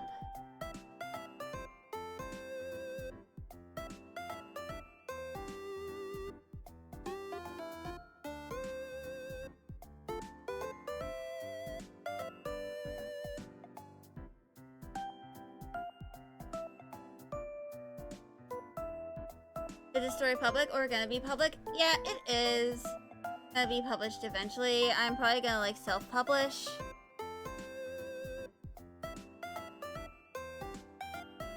Because that feels a little more feasible to someone like me. I also plan on making this into a game as well. But more people can experience it in a way they feel like is best for them. I like to read, but this you'll read. Yeah. So, main thing I'm currently planning on doing in terms of like the writing is I plan on getting the outlines done, because over the summer of next year, like my summer break, I am going to do a write-a-thon where I like write the story and depending on like if I get like gift subs, reoccurring subs, or something along those lines.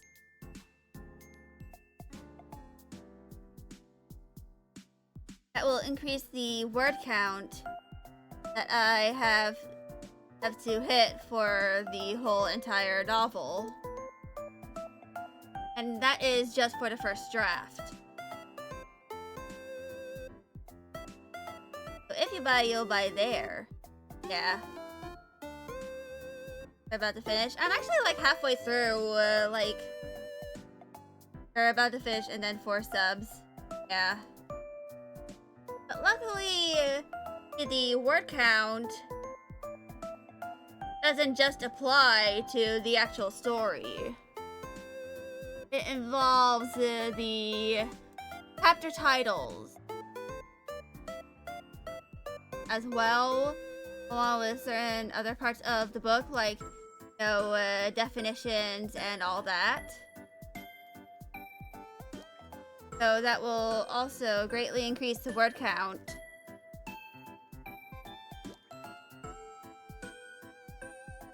My goal for this novel, in terms of like, need to drop the subs when you're writing the last word.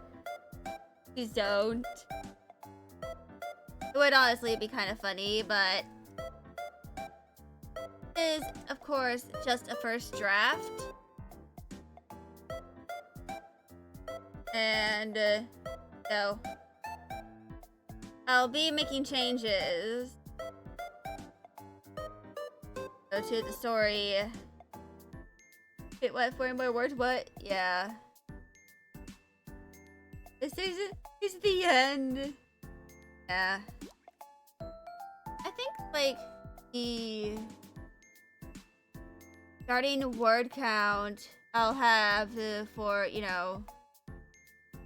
story is going to be, like,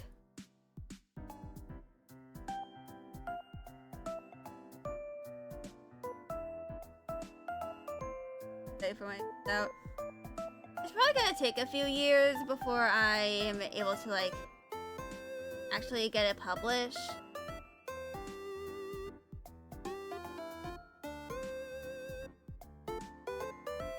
Because I have to, you know, if I go the traditional route, I have to find a publisher who are willing to publish my story. I have to get an editor.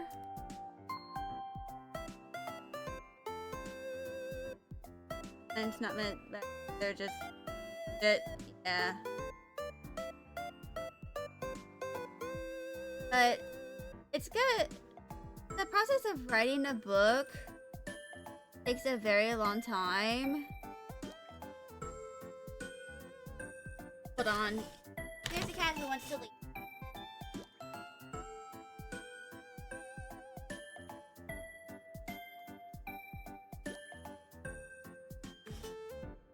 You wish. How to stop time.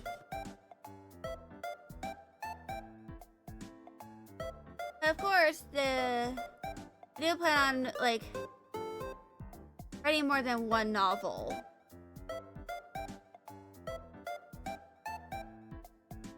I don't plan on making any series just yet. Also, kidding. Otherwise, my get worse. Yeah. Indeed. That would be much older in an instant. Yeah. I'd end up older than my brother at that point.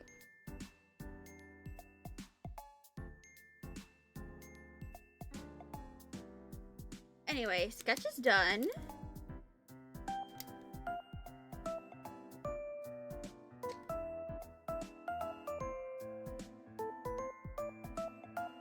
Yeah. Like,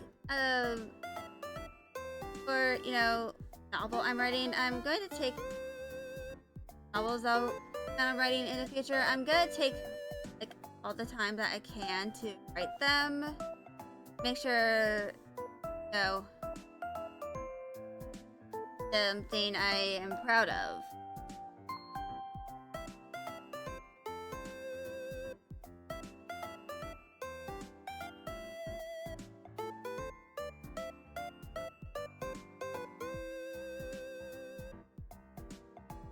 And one of the big ways that I plan on, you know, the reason, anyway, I've been able to kind of like get a lot of the writing done for this novel is because I've been writing a lot of it while live on Twitch.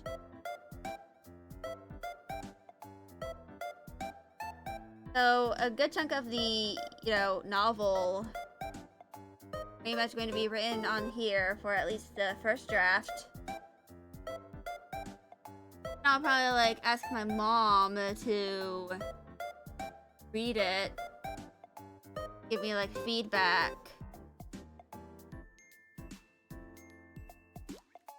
Then I'll make a second draft. That's also going to involve me doing a lot of research on, you know, European culture and stuff.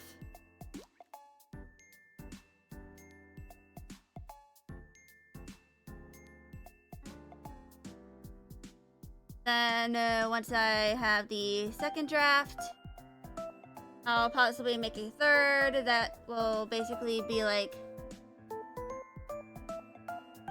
a once over in software to make sure that all the grammar and stuff is correct.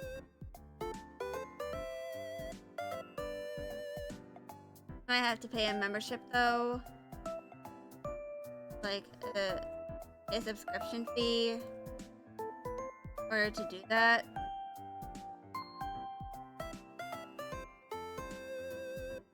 Then I might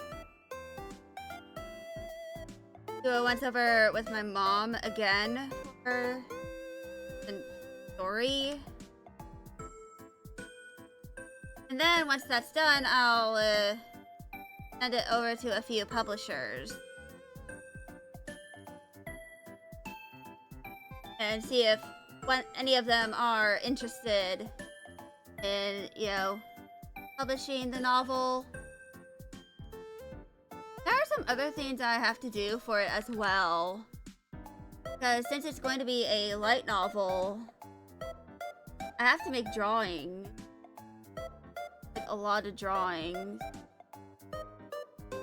I'm kind of at least making one drawing per chapter. Is probably like very, you know, a little too ambitious for a light novel, but I want to try and do my best with that. But I'll, you know, once I have the final draft, like, at least the draft I'll send to the publishers to pitch the whole story, I'll, you know, make sure I have all the drawings done. I'll probably just do them in black and white, and for like the most well-liked of the illustrations by both, you know, the publisher and the audience, I'll then make colored versions of those and sell them as print.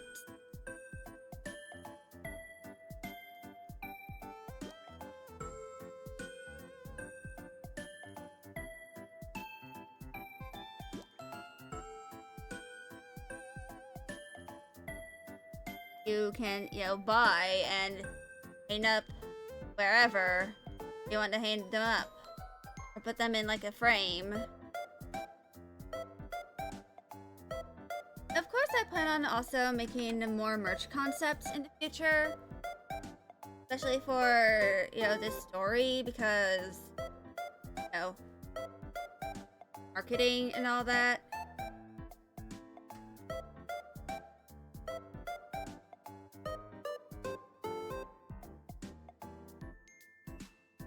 But once that's, you know, all done,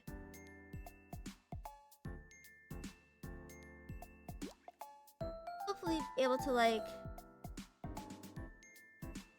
take a break from writing for a while. Go focus on marketing the book. Then I'm going to run a poll on what story I'll be doing next, because the thing I've been doing is that I've been making concepts for other stories and stuff that I plan on leaving on the back burner until Patchley's Revenge is done, like published.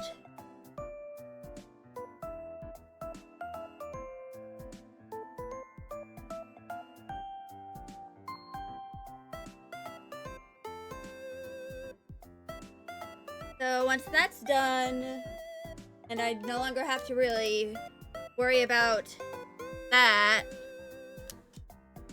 I'll then get started on a second book that I can work on. Of course, as I'm, you know, a college student right now, like,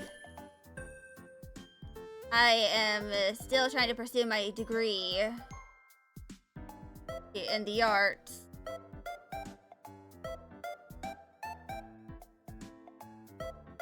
It's probably gonna take me a very long time in order to, you know, actually get my novel published. Or like to the point where the publisher will even consider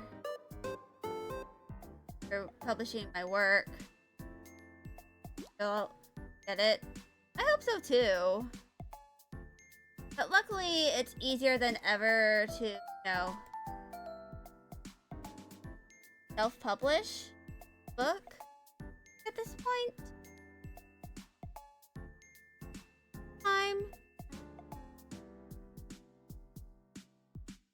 So if, you know, traditional publishing fails me, I can always, like, publish it somewhere else. Of course, I plan on eventually, like, hiring an editor who will help me, you know, make sure the story is the best that it can be.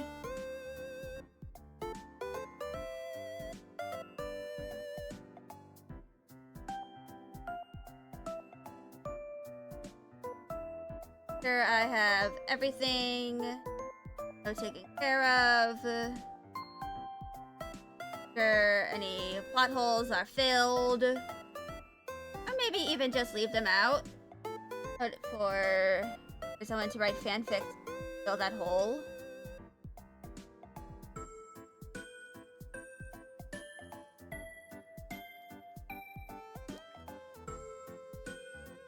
But yeah.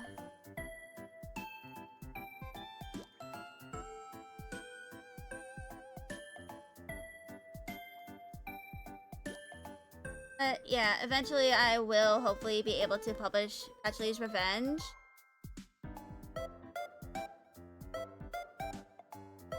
And of course I do need to do some research in order to make sure I don't get screwed over or by the publisher that I choose. Because there are some that will just straight up just steal your copyright. What I've heard.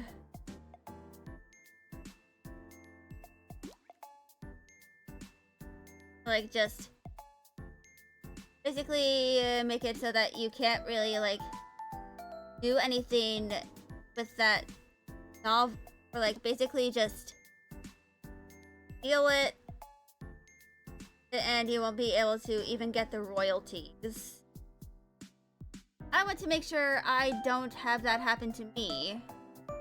So I plan on, you know, in research, maybe like join a union or something that will help me with, you know, getting my novel published and all that.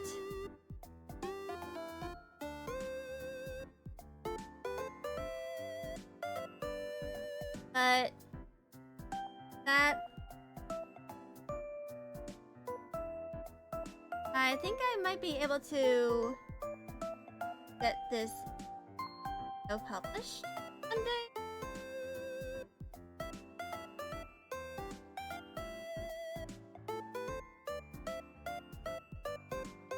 Like, even if it isn't like traditionally published, I want to make sure that I can at least. But yeah. You joined the server? Hell yeah! And thank you very much for joining the server. You will now be able to get pinged whenever I choose to go live. Yeah, I also need to figure how I'll be streaming during my semester. You can publish it to you. Yeah. Oh, and there's also one thing I will have to figure out after I publish the novel. Translations. And also ebooks. And audiobooks. Because my plan is for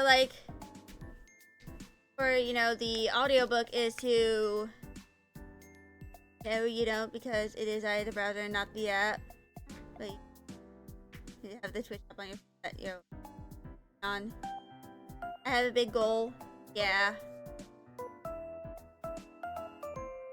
Yeah, I can always break my goals down into smaller goals.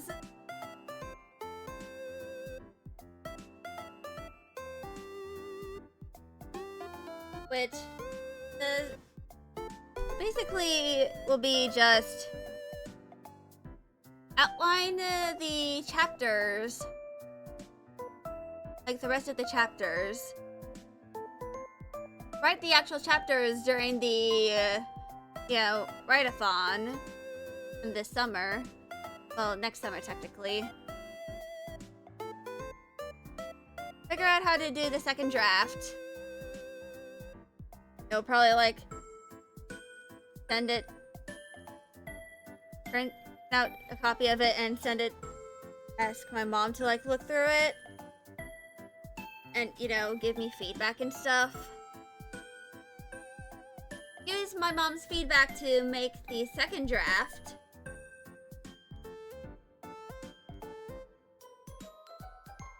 So use like some kind of like software that like help me fix the grammar and the technical stuff for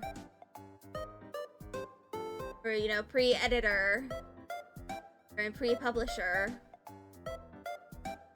Make the third draft based on that.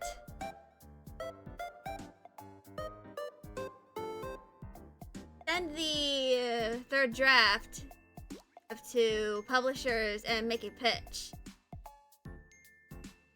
of, the story. Pray that at least one of them is interested in the story. And if I,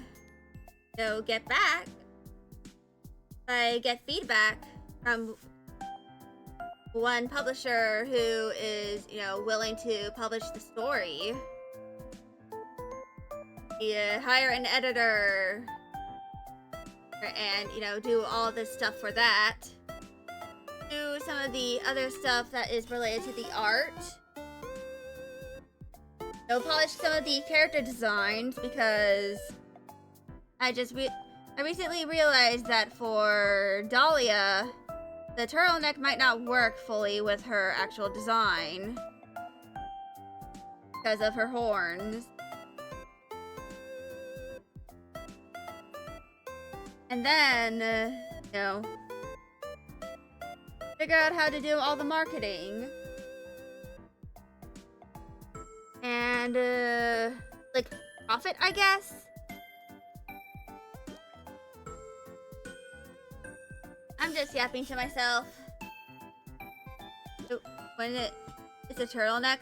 Well, the big thing about the turtleneck thing is that Dahlia has horns and they're kind of pointy. He does try to shave them down a little bit so they're kind of roundish. Would a turtleneck work with a horn? I don't know, get stuck, I guess. Probably isn't, like, so...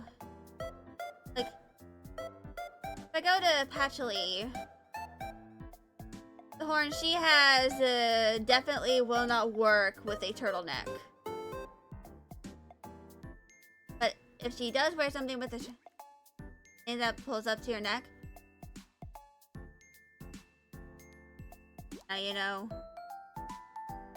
Yeah, this is a turtleneck.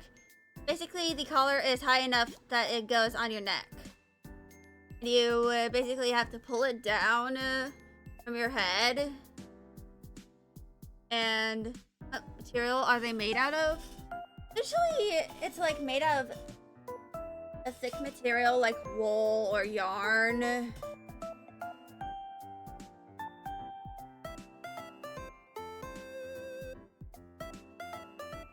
But, there are things that can triple in flames with.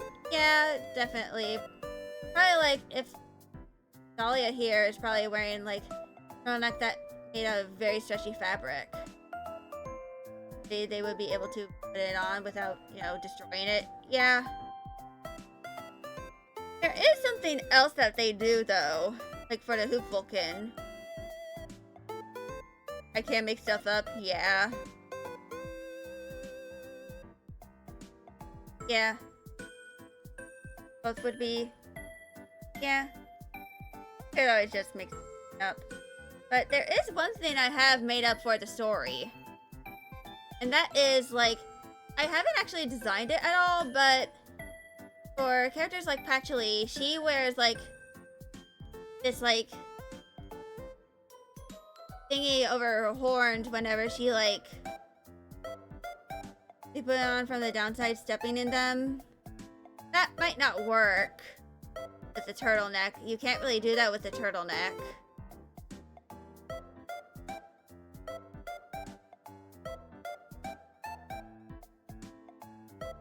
But for characters like Patchouli, because of the way her horns are, she sometimes has, like, she actually has this, like, little thingy made out of, like, fabric and stuff with, like, cotton or something that she puts over her horns and ties around them. And that makes sure she doesn't accidentally damage something if she bumps into something. Yeah, I need to eventually make a 3D model of Patchouli's head. Because of, you know, horns. Horn glove? Yeah, horn glove.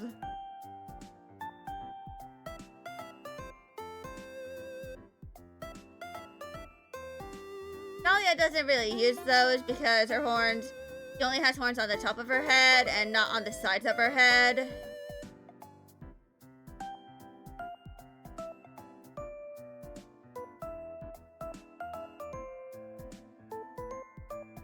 Horn glove. Yes. Indeed, horn glove.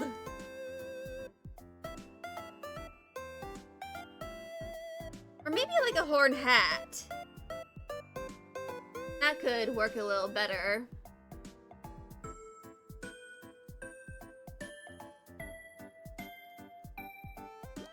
But yeah.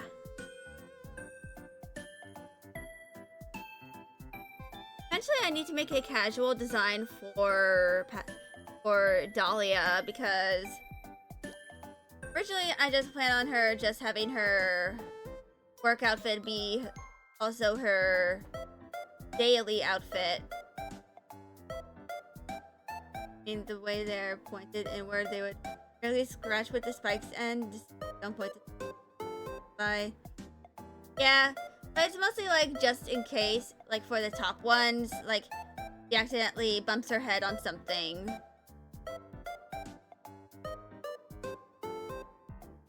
Pointed, not pointer. Hunter, yeah.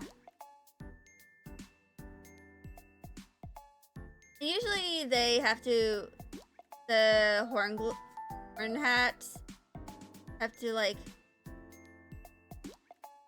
be designed specifically for the person. Wait, is she tall? I don't remember how tall her, is she random short stranger size? Let me check what I made her Sub-Zero paint model height. Okay, she is 176 centimeters tall.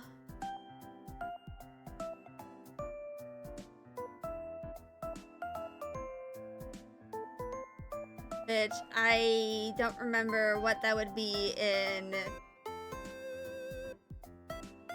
feet and inches, but probably like around 5'6". Yeah, pretty okay, pretty tall. Yeah, that doesn't even include the horns. Horns easily add a little below average human, above average woman. Yeah. And Germany used them, yeah. But I know she's like almost 20 centimeters taller than me.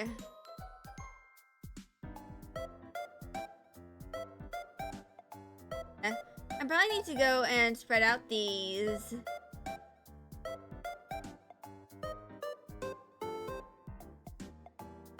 Like, down.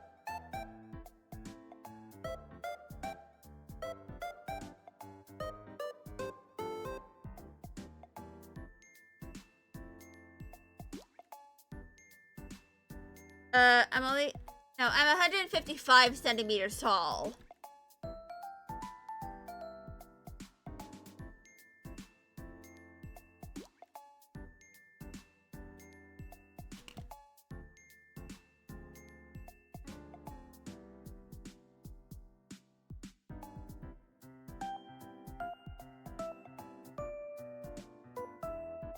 Man.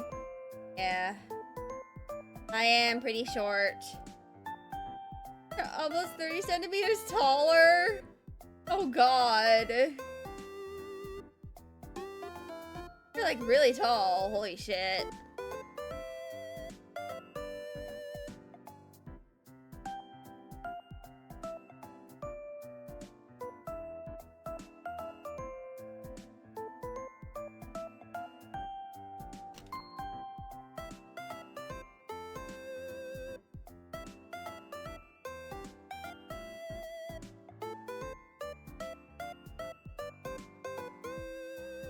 Sorry, but I am small. Don't worry, I am fully aware. I usually end up committing workplace violations just to acquire something I need.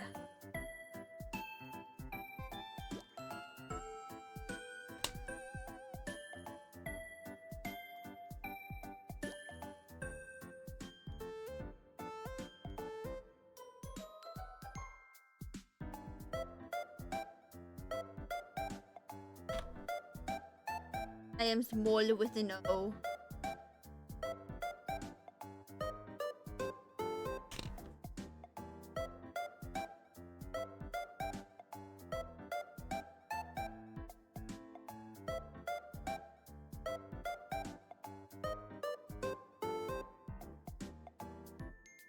And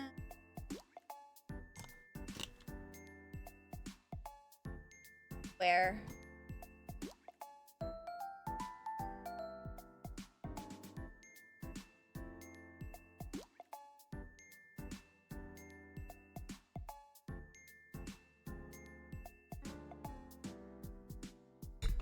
So these, I'm probably going to just have these be somewhat flat.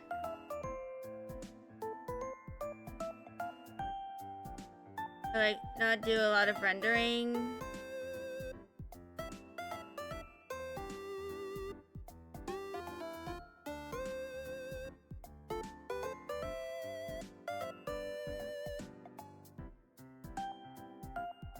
Like, I don't think I'll do a lot of, like, shadows or, like...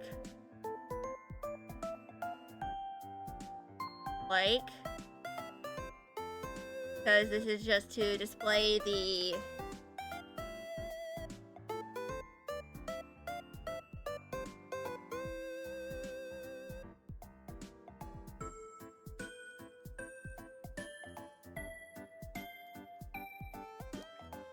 This is just to display all of the outfits and stuff that the characters wear.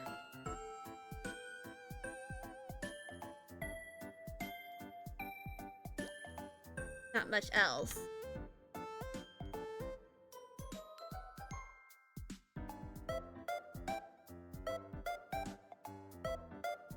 Whenever I do render for some of this stuff, though, it is usually like it's just one full body thing. Like, for this one over here, I rendered this.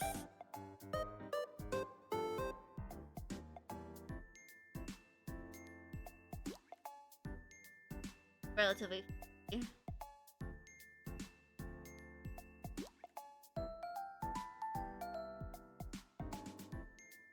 Actually gonna do some of the line curve.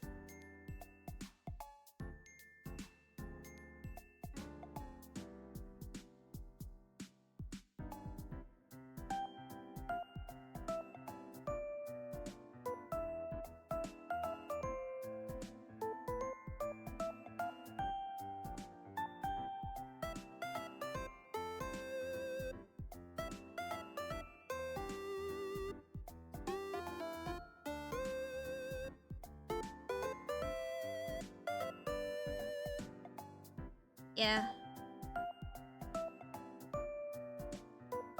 Sometimes I don't particularly bother too much rendering these simply because of the fact that, you know, these are just for the sake of just having a reference on hand for whenever I draw these characters again.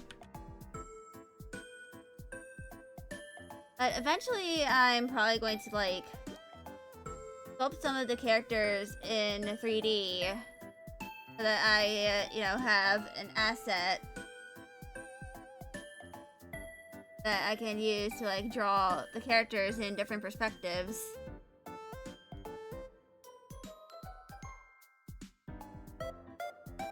And I'm probably also gonna make sure that I can use it to, like,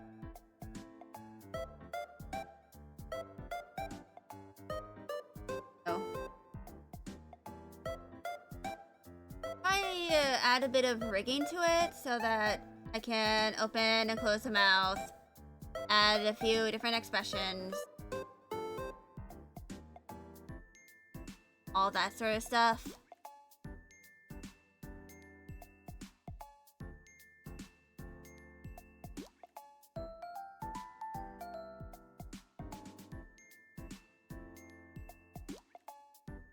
Of what? Bit of rigging, yeah. But like,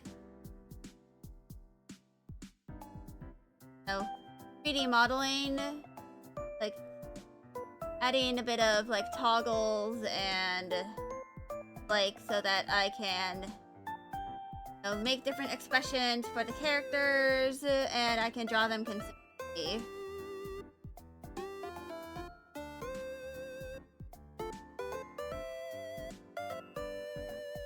Just something like that.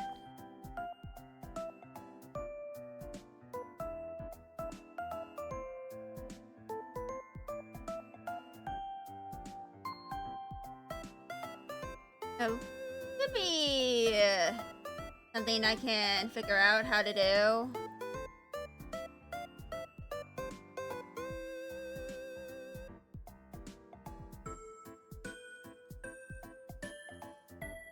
Yeah, since I'm going to be doing a lot of drawing, especially for whenever I like get started on the actual game version of the story, I plan on, you know, making it with 2D assets, but I think some 3D assets would be somewhat useful in terms of like, you know, figure out where things are placed in proportion to one another.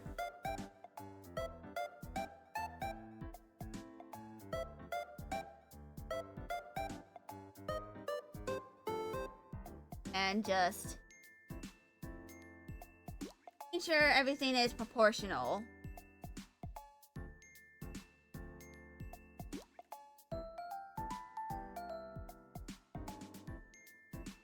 One another.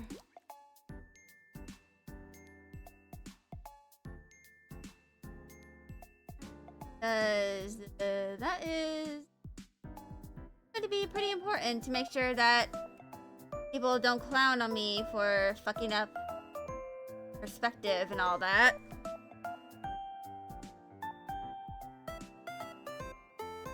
And of course I already have the base body models. I'll probably figure out how to export those into Blender. And, you know, do that.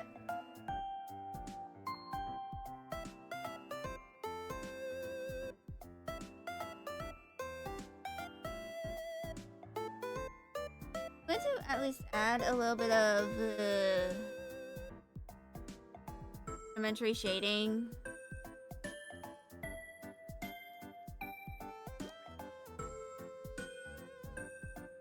At least to, you know, parts of this.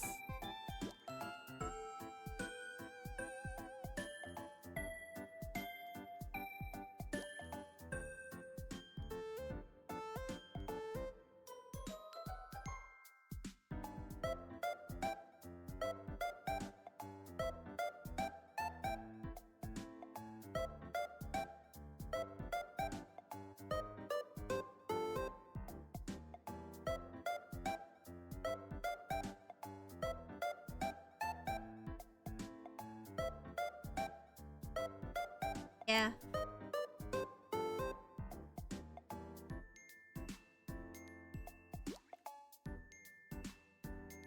You know, when I...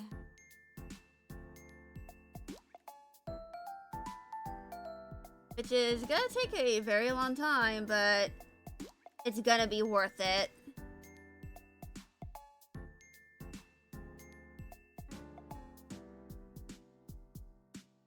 At least I hope that it'll be worth it. The end. Because even if it doesn't, like... Even if the story doesn't get super popular, it gives me the skills for, you know, future jobs I will have.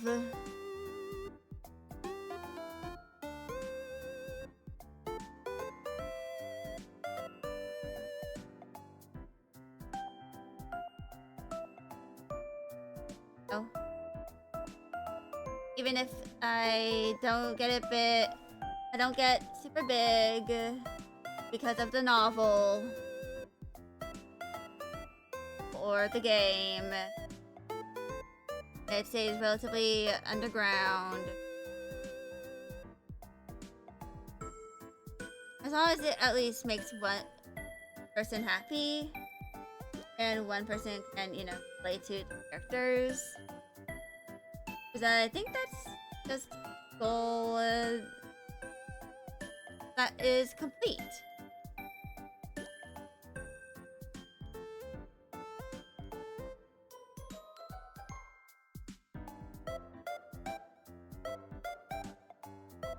Then I can use what I learned from making Patchley's Revenge or when I write my next novels.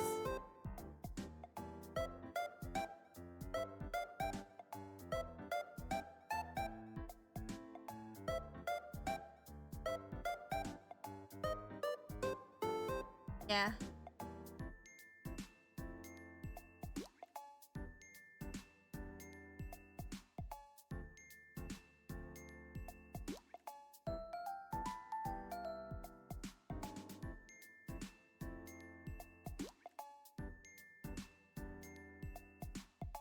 No. Plan on doing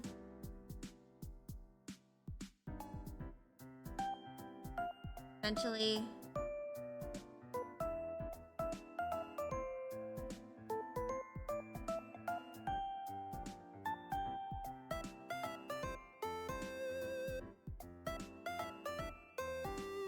Just the opportunity of writing my novel as a way to gain skills that I'll likely end up using again in my career.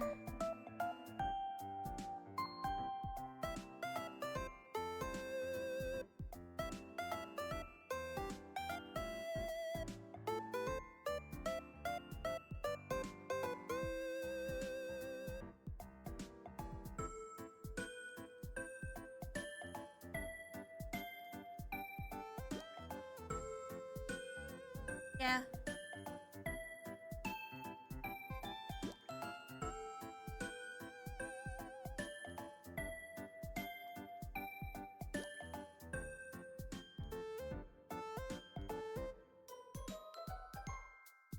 I blur some of the shading as well. Areas.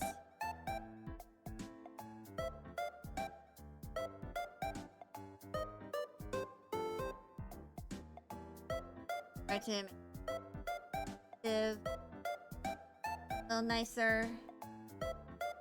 Especially in parts that are kind of rounded.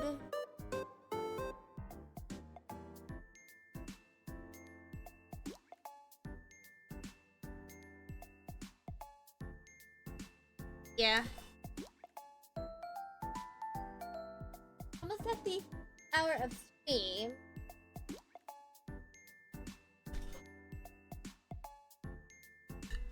Which, once we're getting close to ads, I'll go ahead and on my intermission, probably like get myself a snack or just chocolate milk so I can have my biscuits.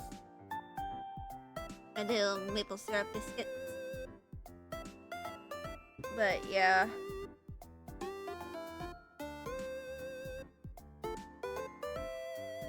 Save this for now.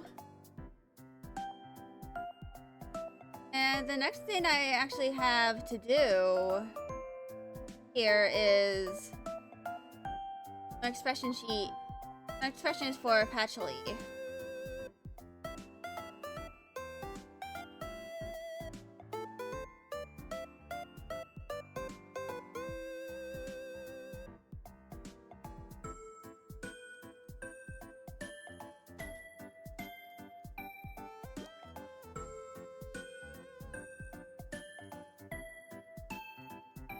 I actually have plenty of stuff for her. I also have, you know, game portraits. I have, you know, planned.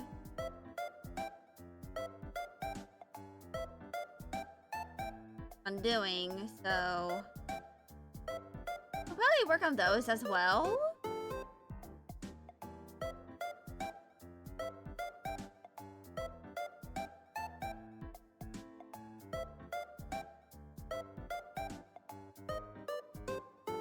So let me add those to the to-do list real quick.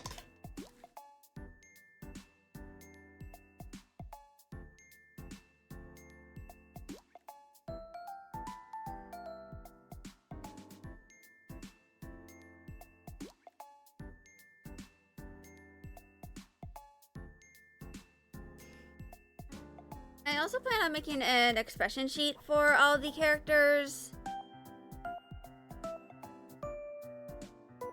Oh. That I, you know, can figure out how they all express themselves.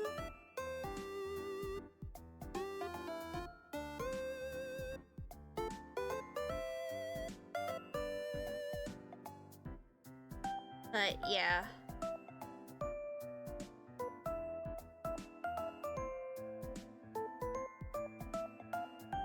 I'll probably like work on her expression sheet.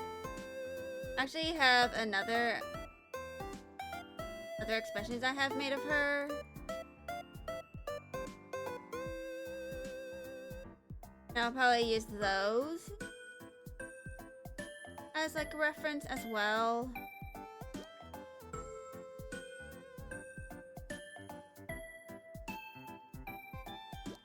But I'm gonna go into canvas properties.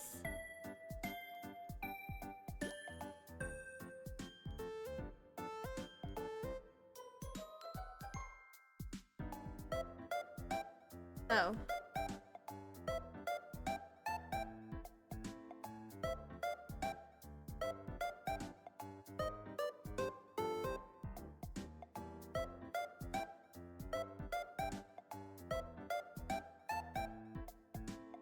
Let me.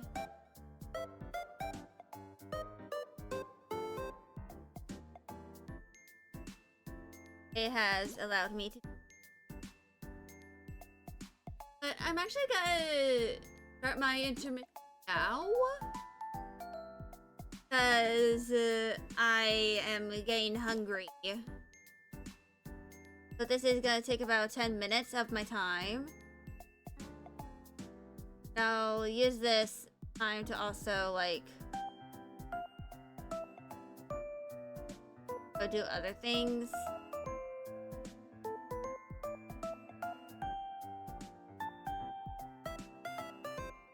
Stuff. But I'll be back in about 10 minutes.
Alright, I'm back. My thighs are starting to kill me, so after I ate my snack, I went to have some ibuprofen. So...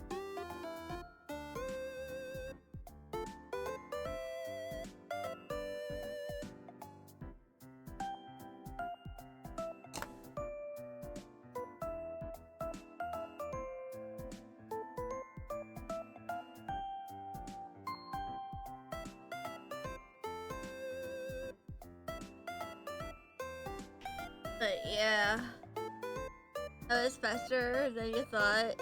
Yeah.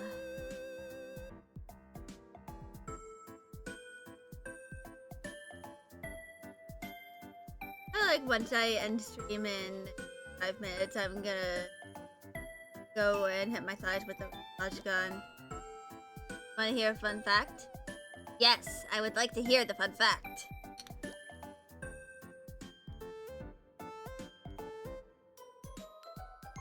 World helicopter, not broken to helicopter, but rather helico, which means plural or spiral, and pater, which means wings. Yeah, I actually knew that already. It's pretty fascinating how languages happen. Language can be a very funny.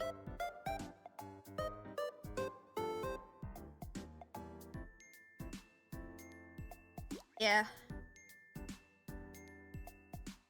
We also go and acquire a ref sheet.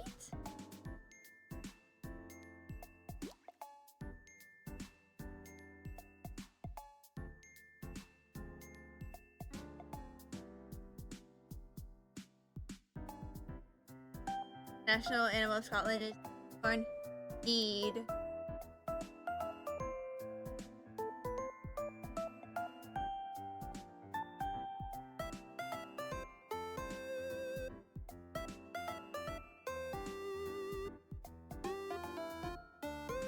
That I think I have heard about that.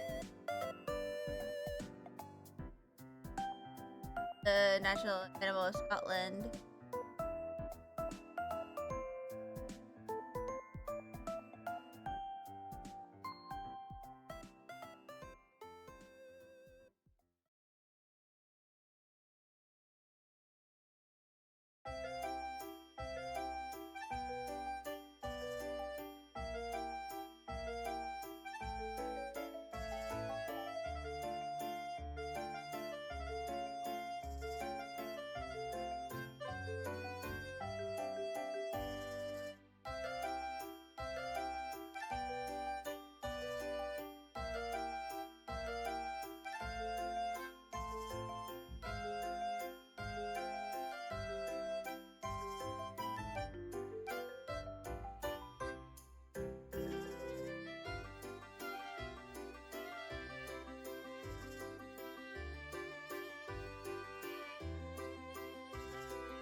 Decorations made from human bones adorn the interior of the idyllic Australian Czech Republic.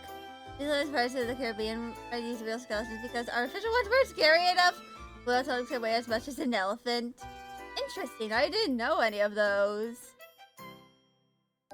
But how did they acquire the skeleton? Flock of ravens is called an unkindness. Yeah.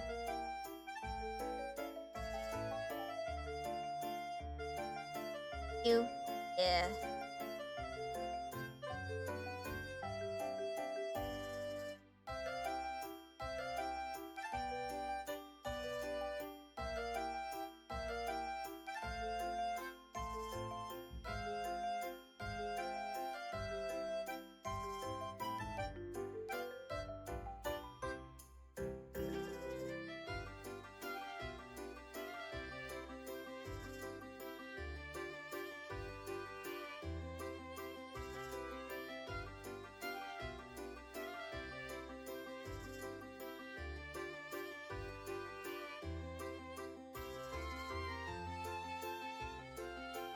Way.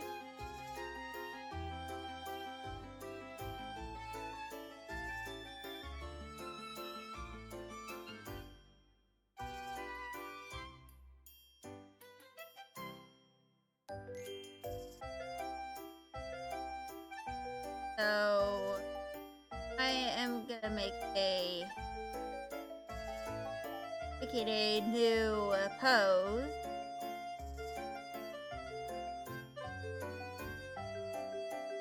For Patchy. Yes, you did beat me indeed.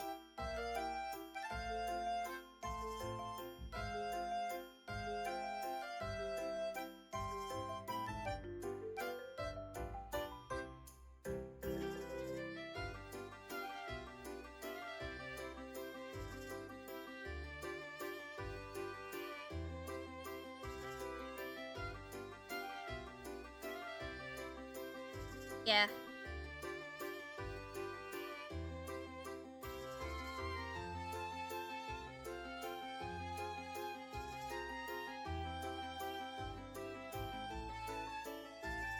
So, I want to give her like a surprise look.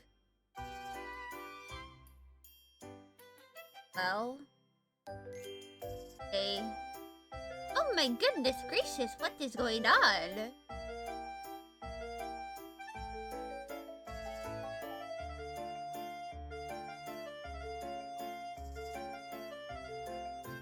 No matter, will look good anyway. Yeah, once I actually get to the rendering stage. This bad boy. Right now, these are like all just gestures of what I want, or you know, the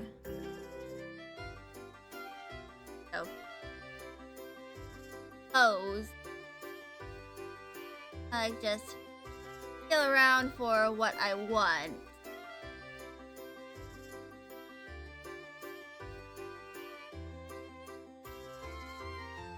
Jellyfish are not only the most jelly, but they also possess at least 24 functional eyes on its body, despite no central in its brain. 4 of its eyes always peer up out of the water regardless of the animal's body position. Eyes can count images, others are more primitive. Or at least science thinks that hearing is the last sense of playing. Interesting. Yeah.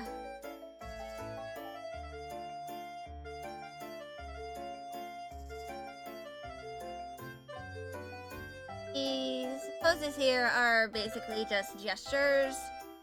They're most likely gonna end up looking very different. I actually figure out how to do it.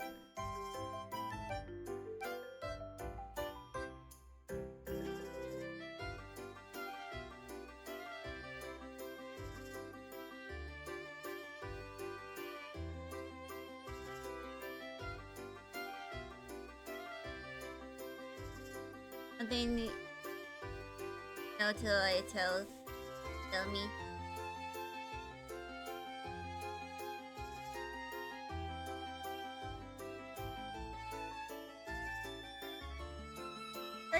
Pudding. Yeah, pudding is very nice.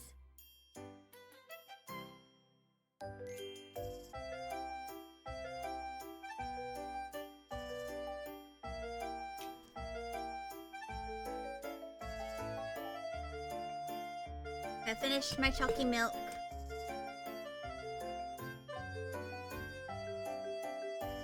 That's me! The model. Yeah. Yeah.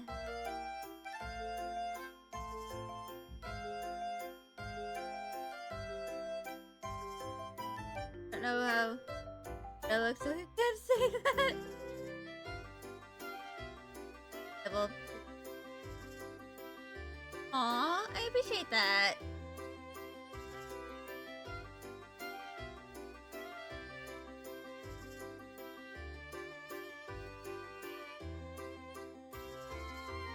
I think I'm going to make a very silly little pose.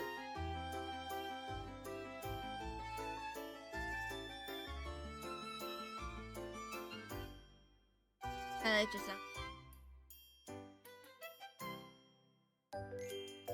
did I give the character a lip scar because you wanted to, or because I also have one and I wanted to? It's the latter. I have this scar in real life.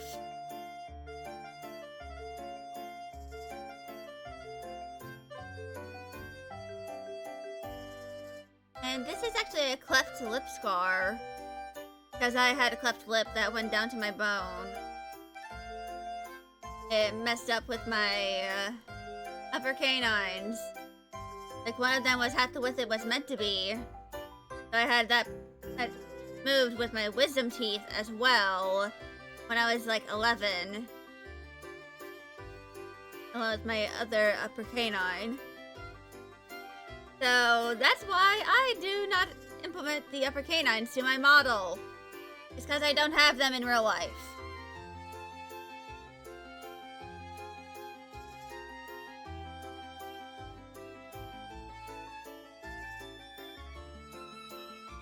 And usually, like around the current age I am, to compare, that's a little too violent.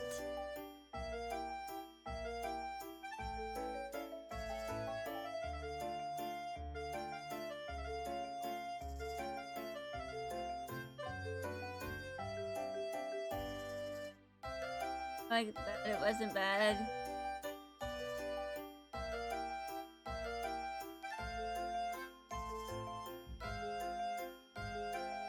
It had a little bit of wood inside. Oof. That has worse.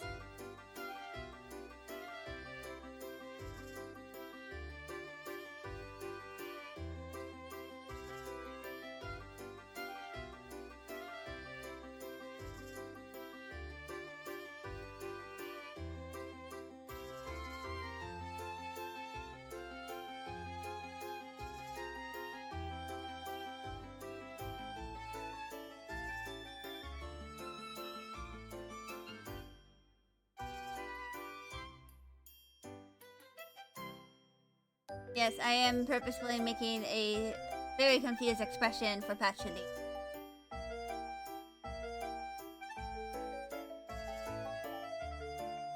Because this is just for funsies.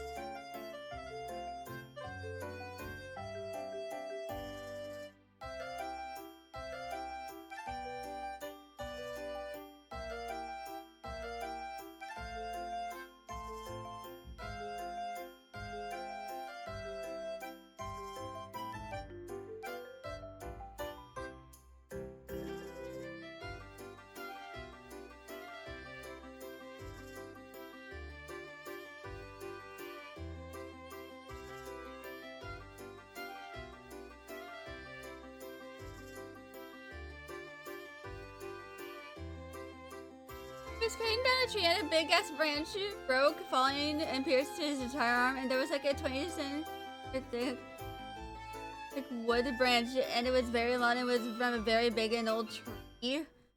Ooh. Yikes.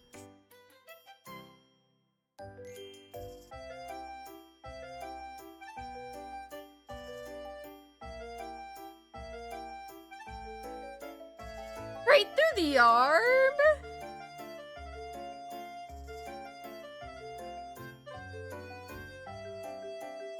You know, like a bullet but stuck inside him bigger.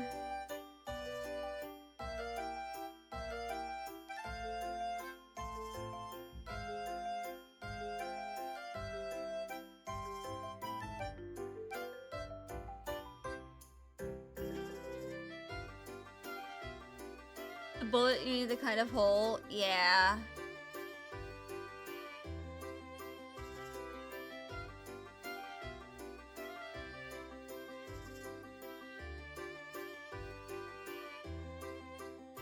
I guess what? Speed. But at least he survived. Team pudding, hell yeah.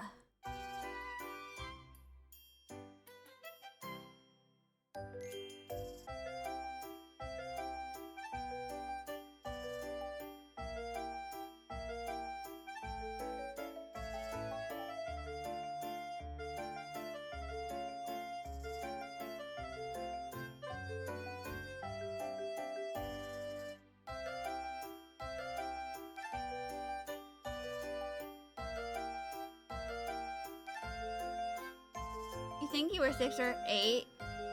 when that happened.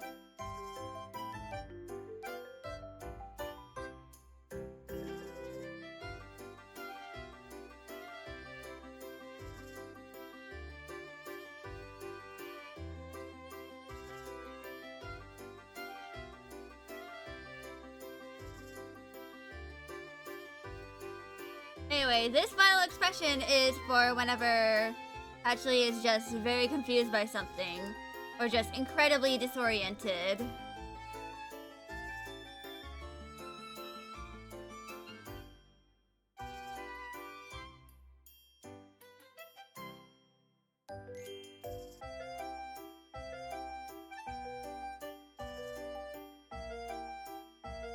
Yeah.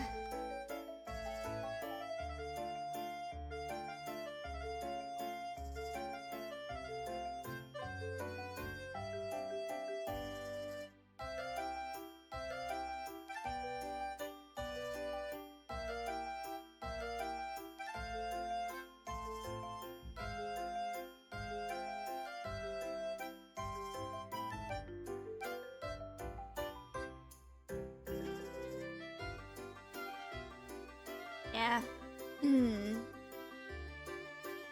This is just the confuzzled patchouli.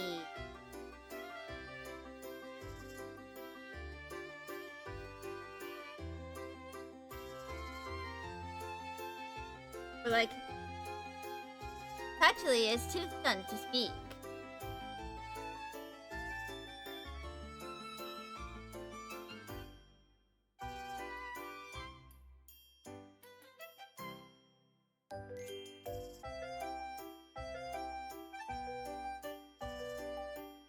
Yeah. Eventually, I also had to figure out some of the special poses. Like what they will look like. Probably like write a description of what they look like.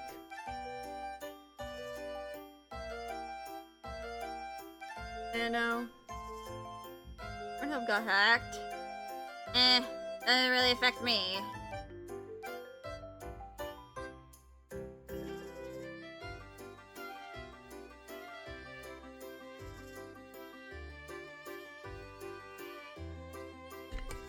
Kind of funny though that it did.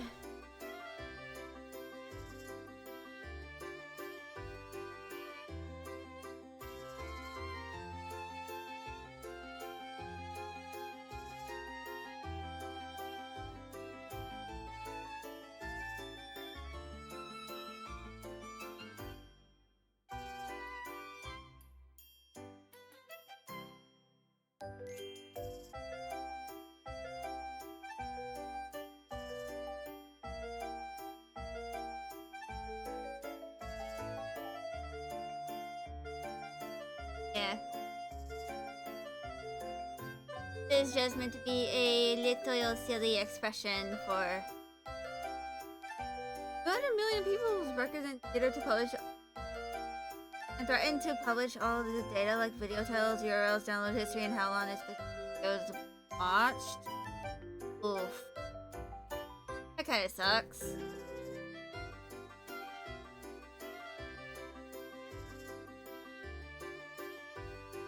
The ransom's not paid.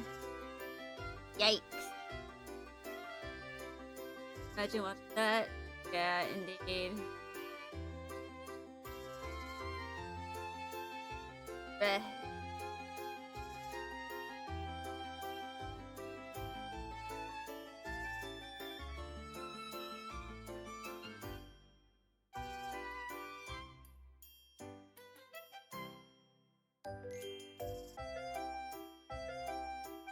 Yeah. I'm gonna try my best to get to the full 4 hours of stream, but right now my thighs are kind of like trying to kill me. So I might.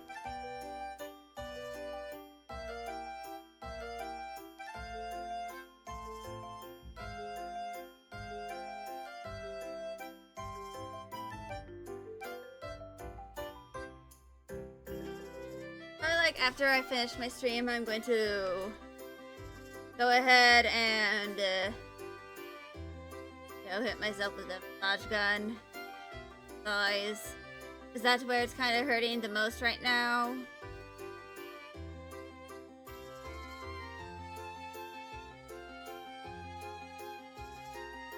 Yeah, these are currently all of the expression. Well, the pose ideas. Younger, the only stream. Always voice. I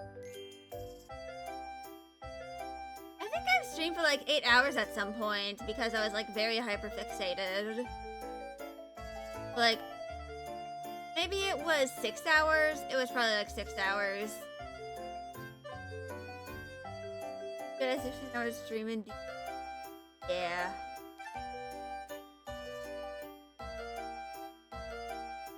Yeah.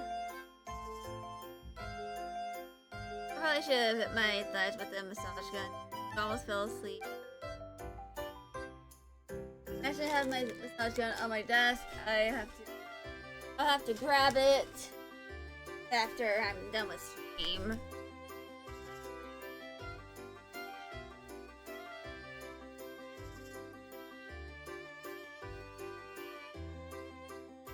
Anyway.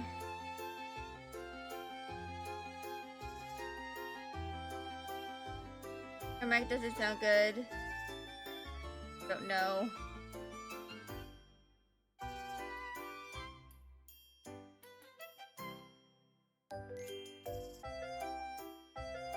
Oops, that's a vector.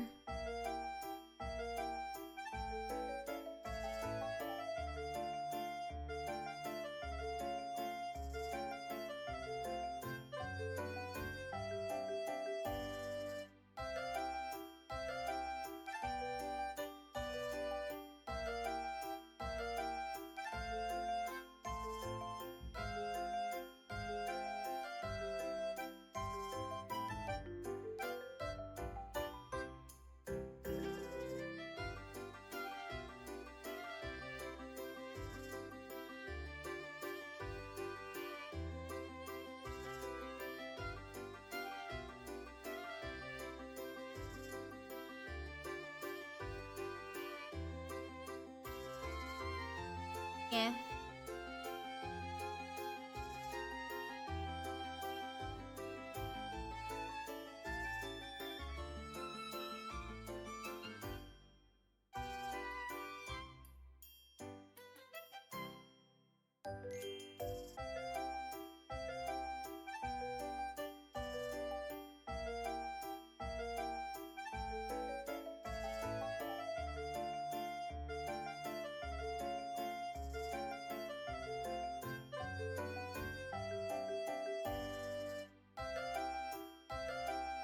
Yeah.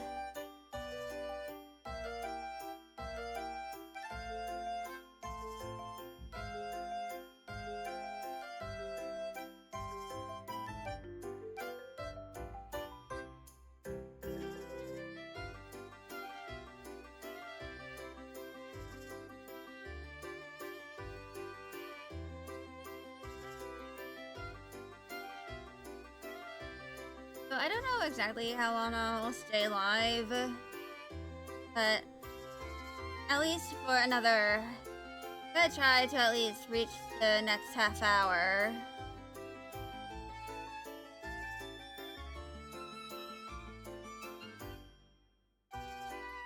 Because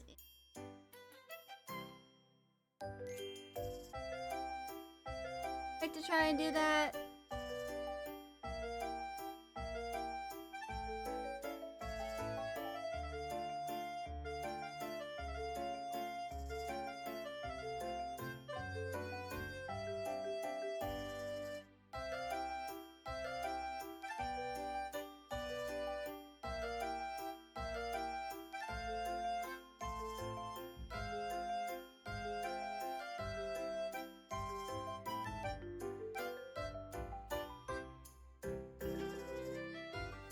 Like 20. You're Braun, I am 21, nearly 22. I am getting up there in age. God damn it. It's alright.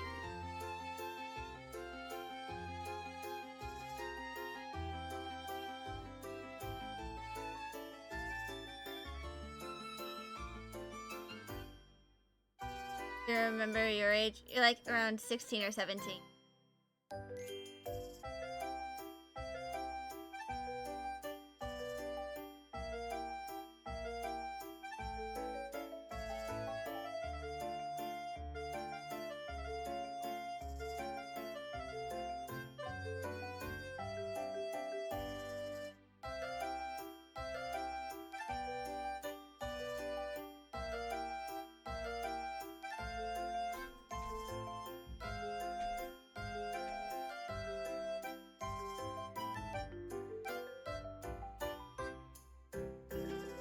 Also, ads are happening in like half a minute.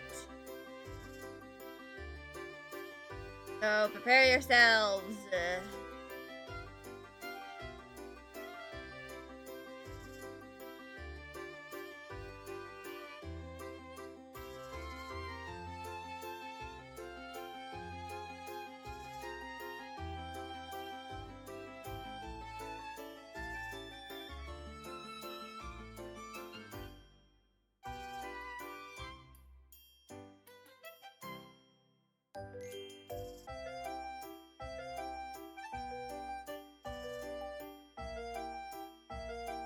Okay.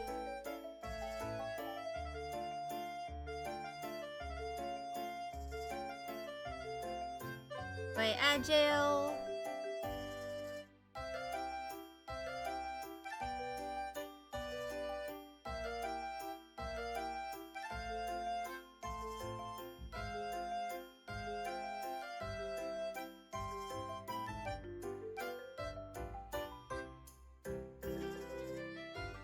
As of now, no ad.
Like DB. By the way, I have played it before, but it's not really my kind of game.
Oh, Dragon Ball. That's what you meant. The answer is still no. Not the biggest fan.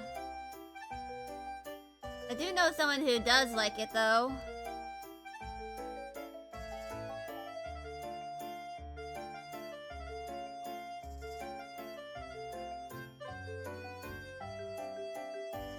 It's just not really a show I like. Not really my thing. Either.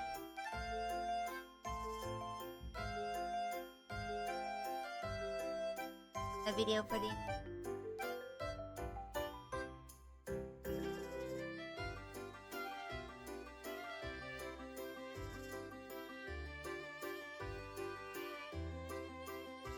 Yeah.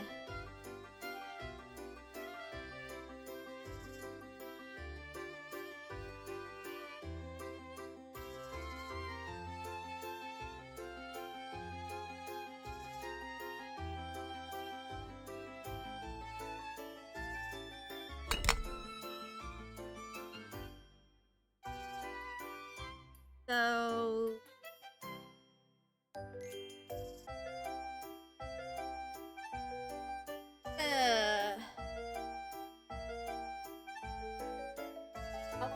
Now?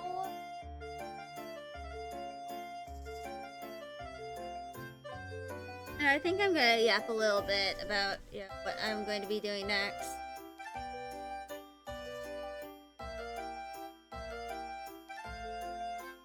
So this is the schedule for this week.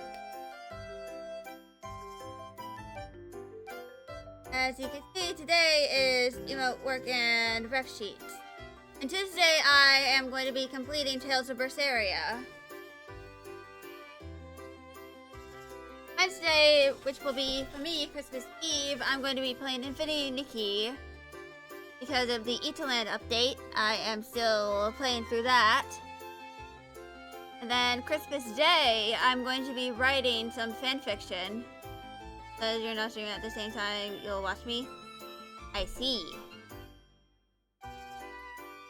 And then, day after Christmas, I'm going to be playing more Infinity Nikki. I'm your first party streamer right now. Aw, I appreciate that. Yeah. I'm also figuring out what I'm going to be doing next week. I know that next week I won't be able to, stream on Monday because I have PT.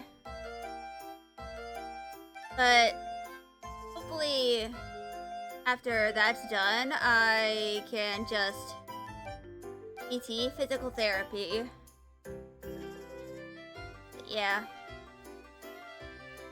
I plan on streaming Infinity Nikki until I finish the Italand update. Then, once I am getting closer to my semester, I am probably going to, take 1 or 2 weeks off of streaming entirely. And then, after that, I'm going to figure out how I am going to do all of my classes.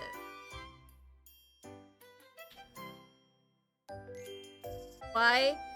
Well, that's because I am a full-time student. I have 4 classes that I'm currently taking, so I have to prioritize that. Luckily, yeah, after I figure out how I am going to configure the days where I do my assignment,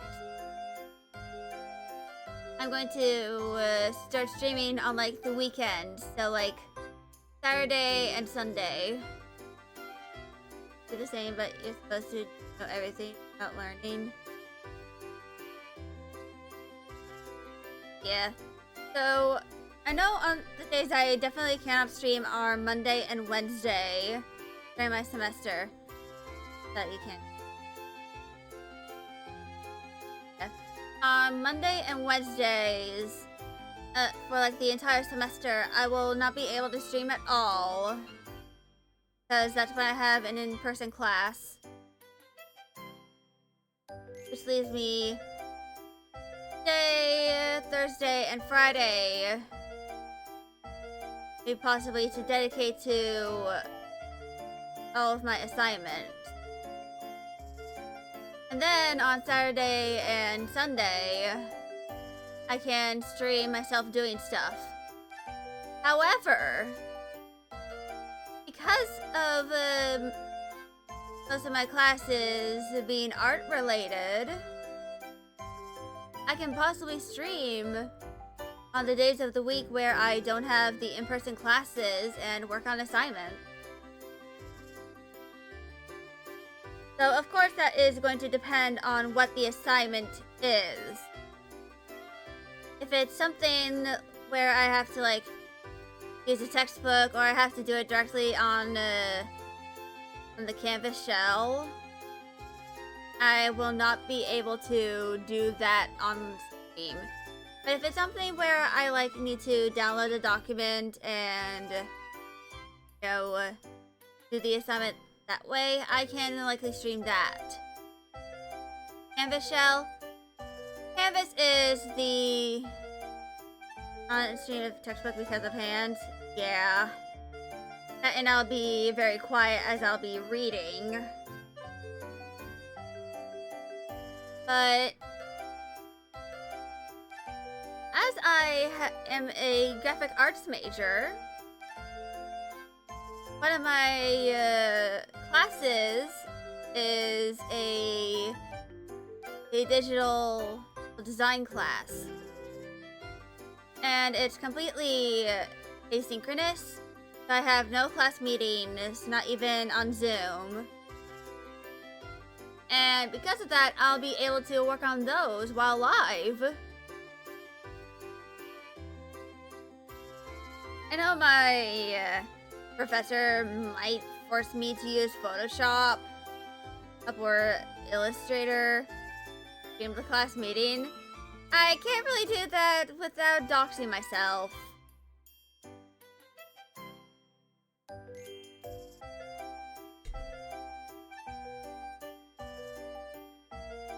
Yeah. Because I have to have, like, if the camera is on, it shows my actual face. Not my model. You don't know geography well, but there's Google. Yeah. Indeed.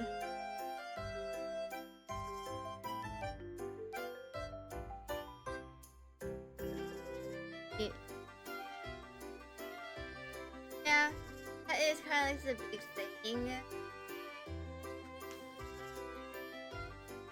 But I'll take the first week of my semester off.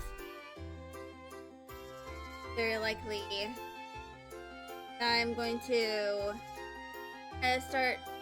I'll figure out what I'm going to be doing with how I'm going to manage my art, my streaming time, and my college time.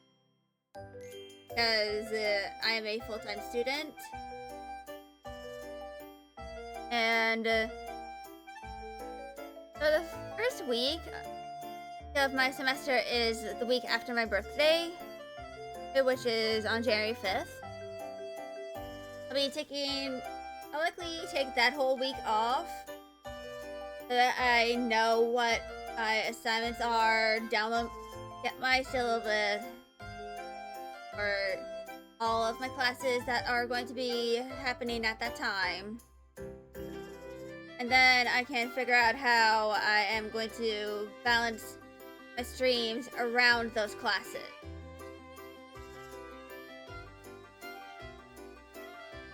Because one of my in-person class is it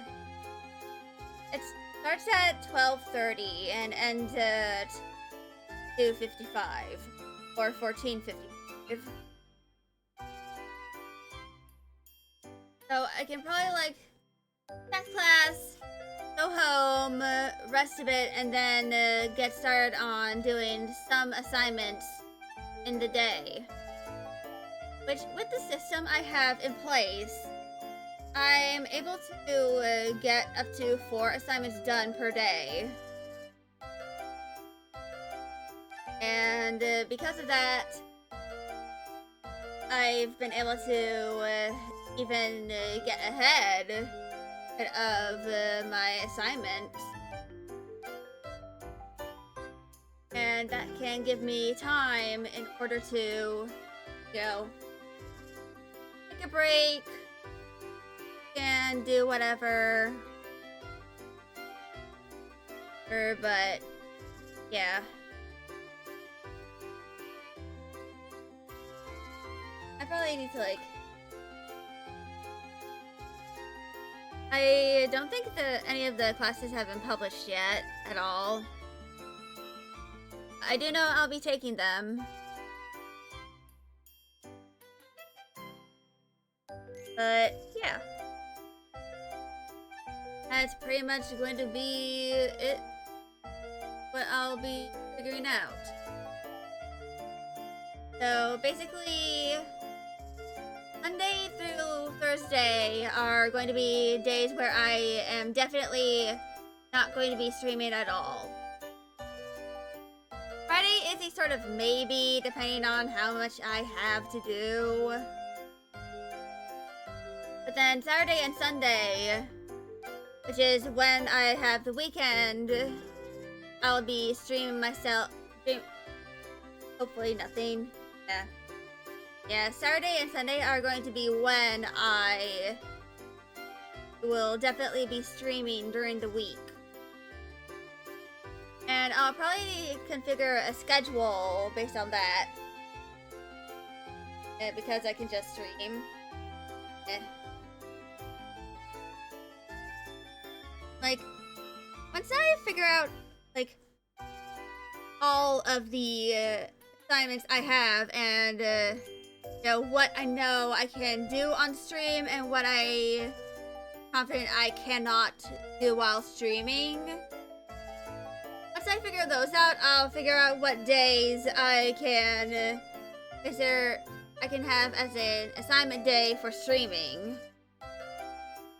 And then make a to-do list of all the assignments I need to do the assignments, submit them, and then, depending on how much time I have left, possibly play a game.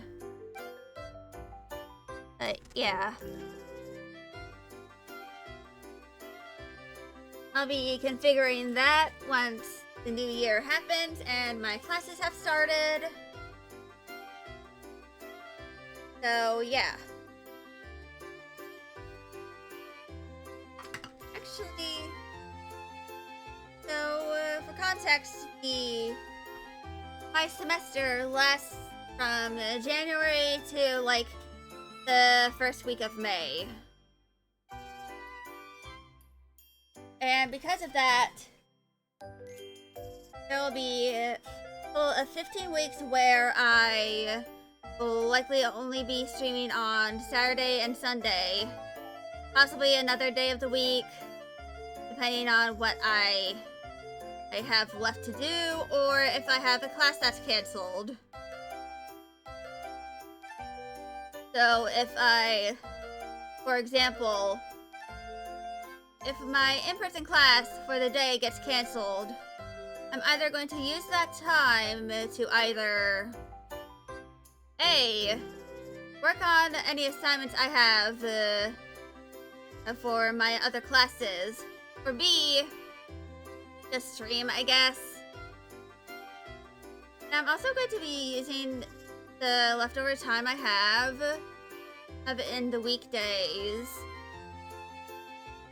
is for developing something that I plan on doing and using sometime in the future. Or like make edits to this current model. Like work on physics. Fix some of the mouth movements. And all of that stuff.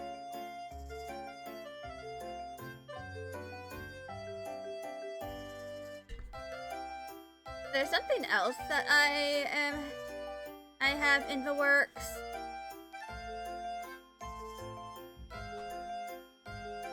But I can't really reveal too much about it because I plan on having it be kind of a secret. Yeah. And of course, once I, am done with this semester, because I will finally be able to do some of the other classes I've been meaning to take, I might do like a semester where I'm doing 5 classes instead of 4 again, like I did last semester. But that will be so that I am able to transfer to the university I plan on attending a little quicker.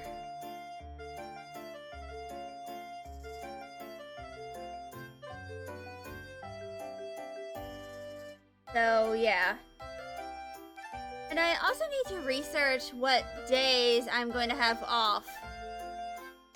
Because I'm a full-time student, and there's going to be a few holidays that happen. And I'll have to figure out if I'm going to be using those days as streaming days, or just plain old assignment days. But, yeah. That is kind of like what I plan on doing for my spring semester in 2026. Have days where I am just entirely focused on assignments, stream on the weekends, and occasionally, if I am able to, have days, like at least once or twice a month, where I do certain assignments on stream that I know I can do.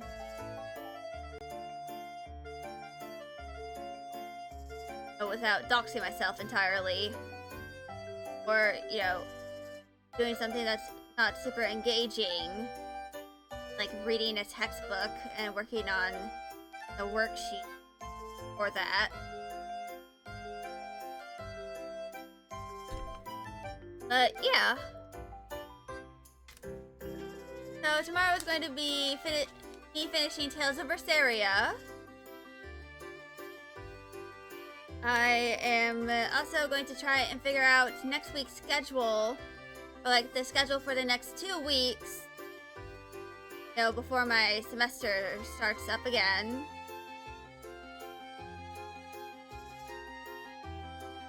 But yeah, I hope I'll be here tomorrow at 1 p.m. Eastern Standard Time. And yeah. I hope y'all will be able to join me to finish Tales of Berseria tomorrow. But if not, you can always watch the VOD in order to keep your watch streak. And yeah. I'll be seeing y'all pretty soon.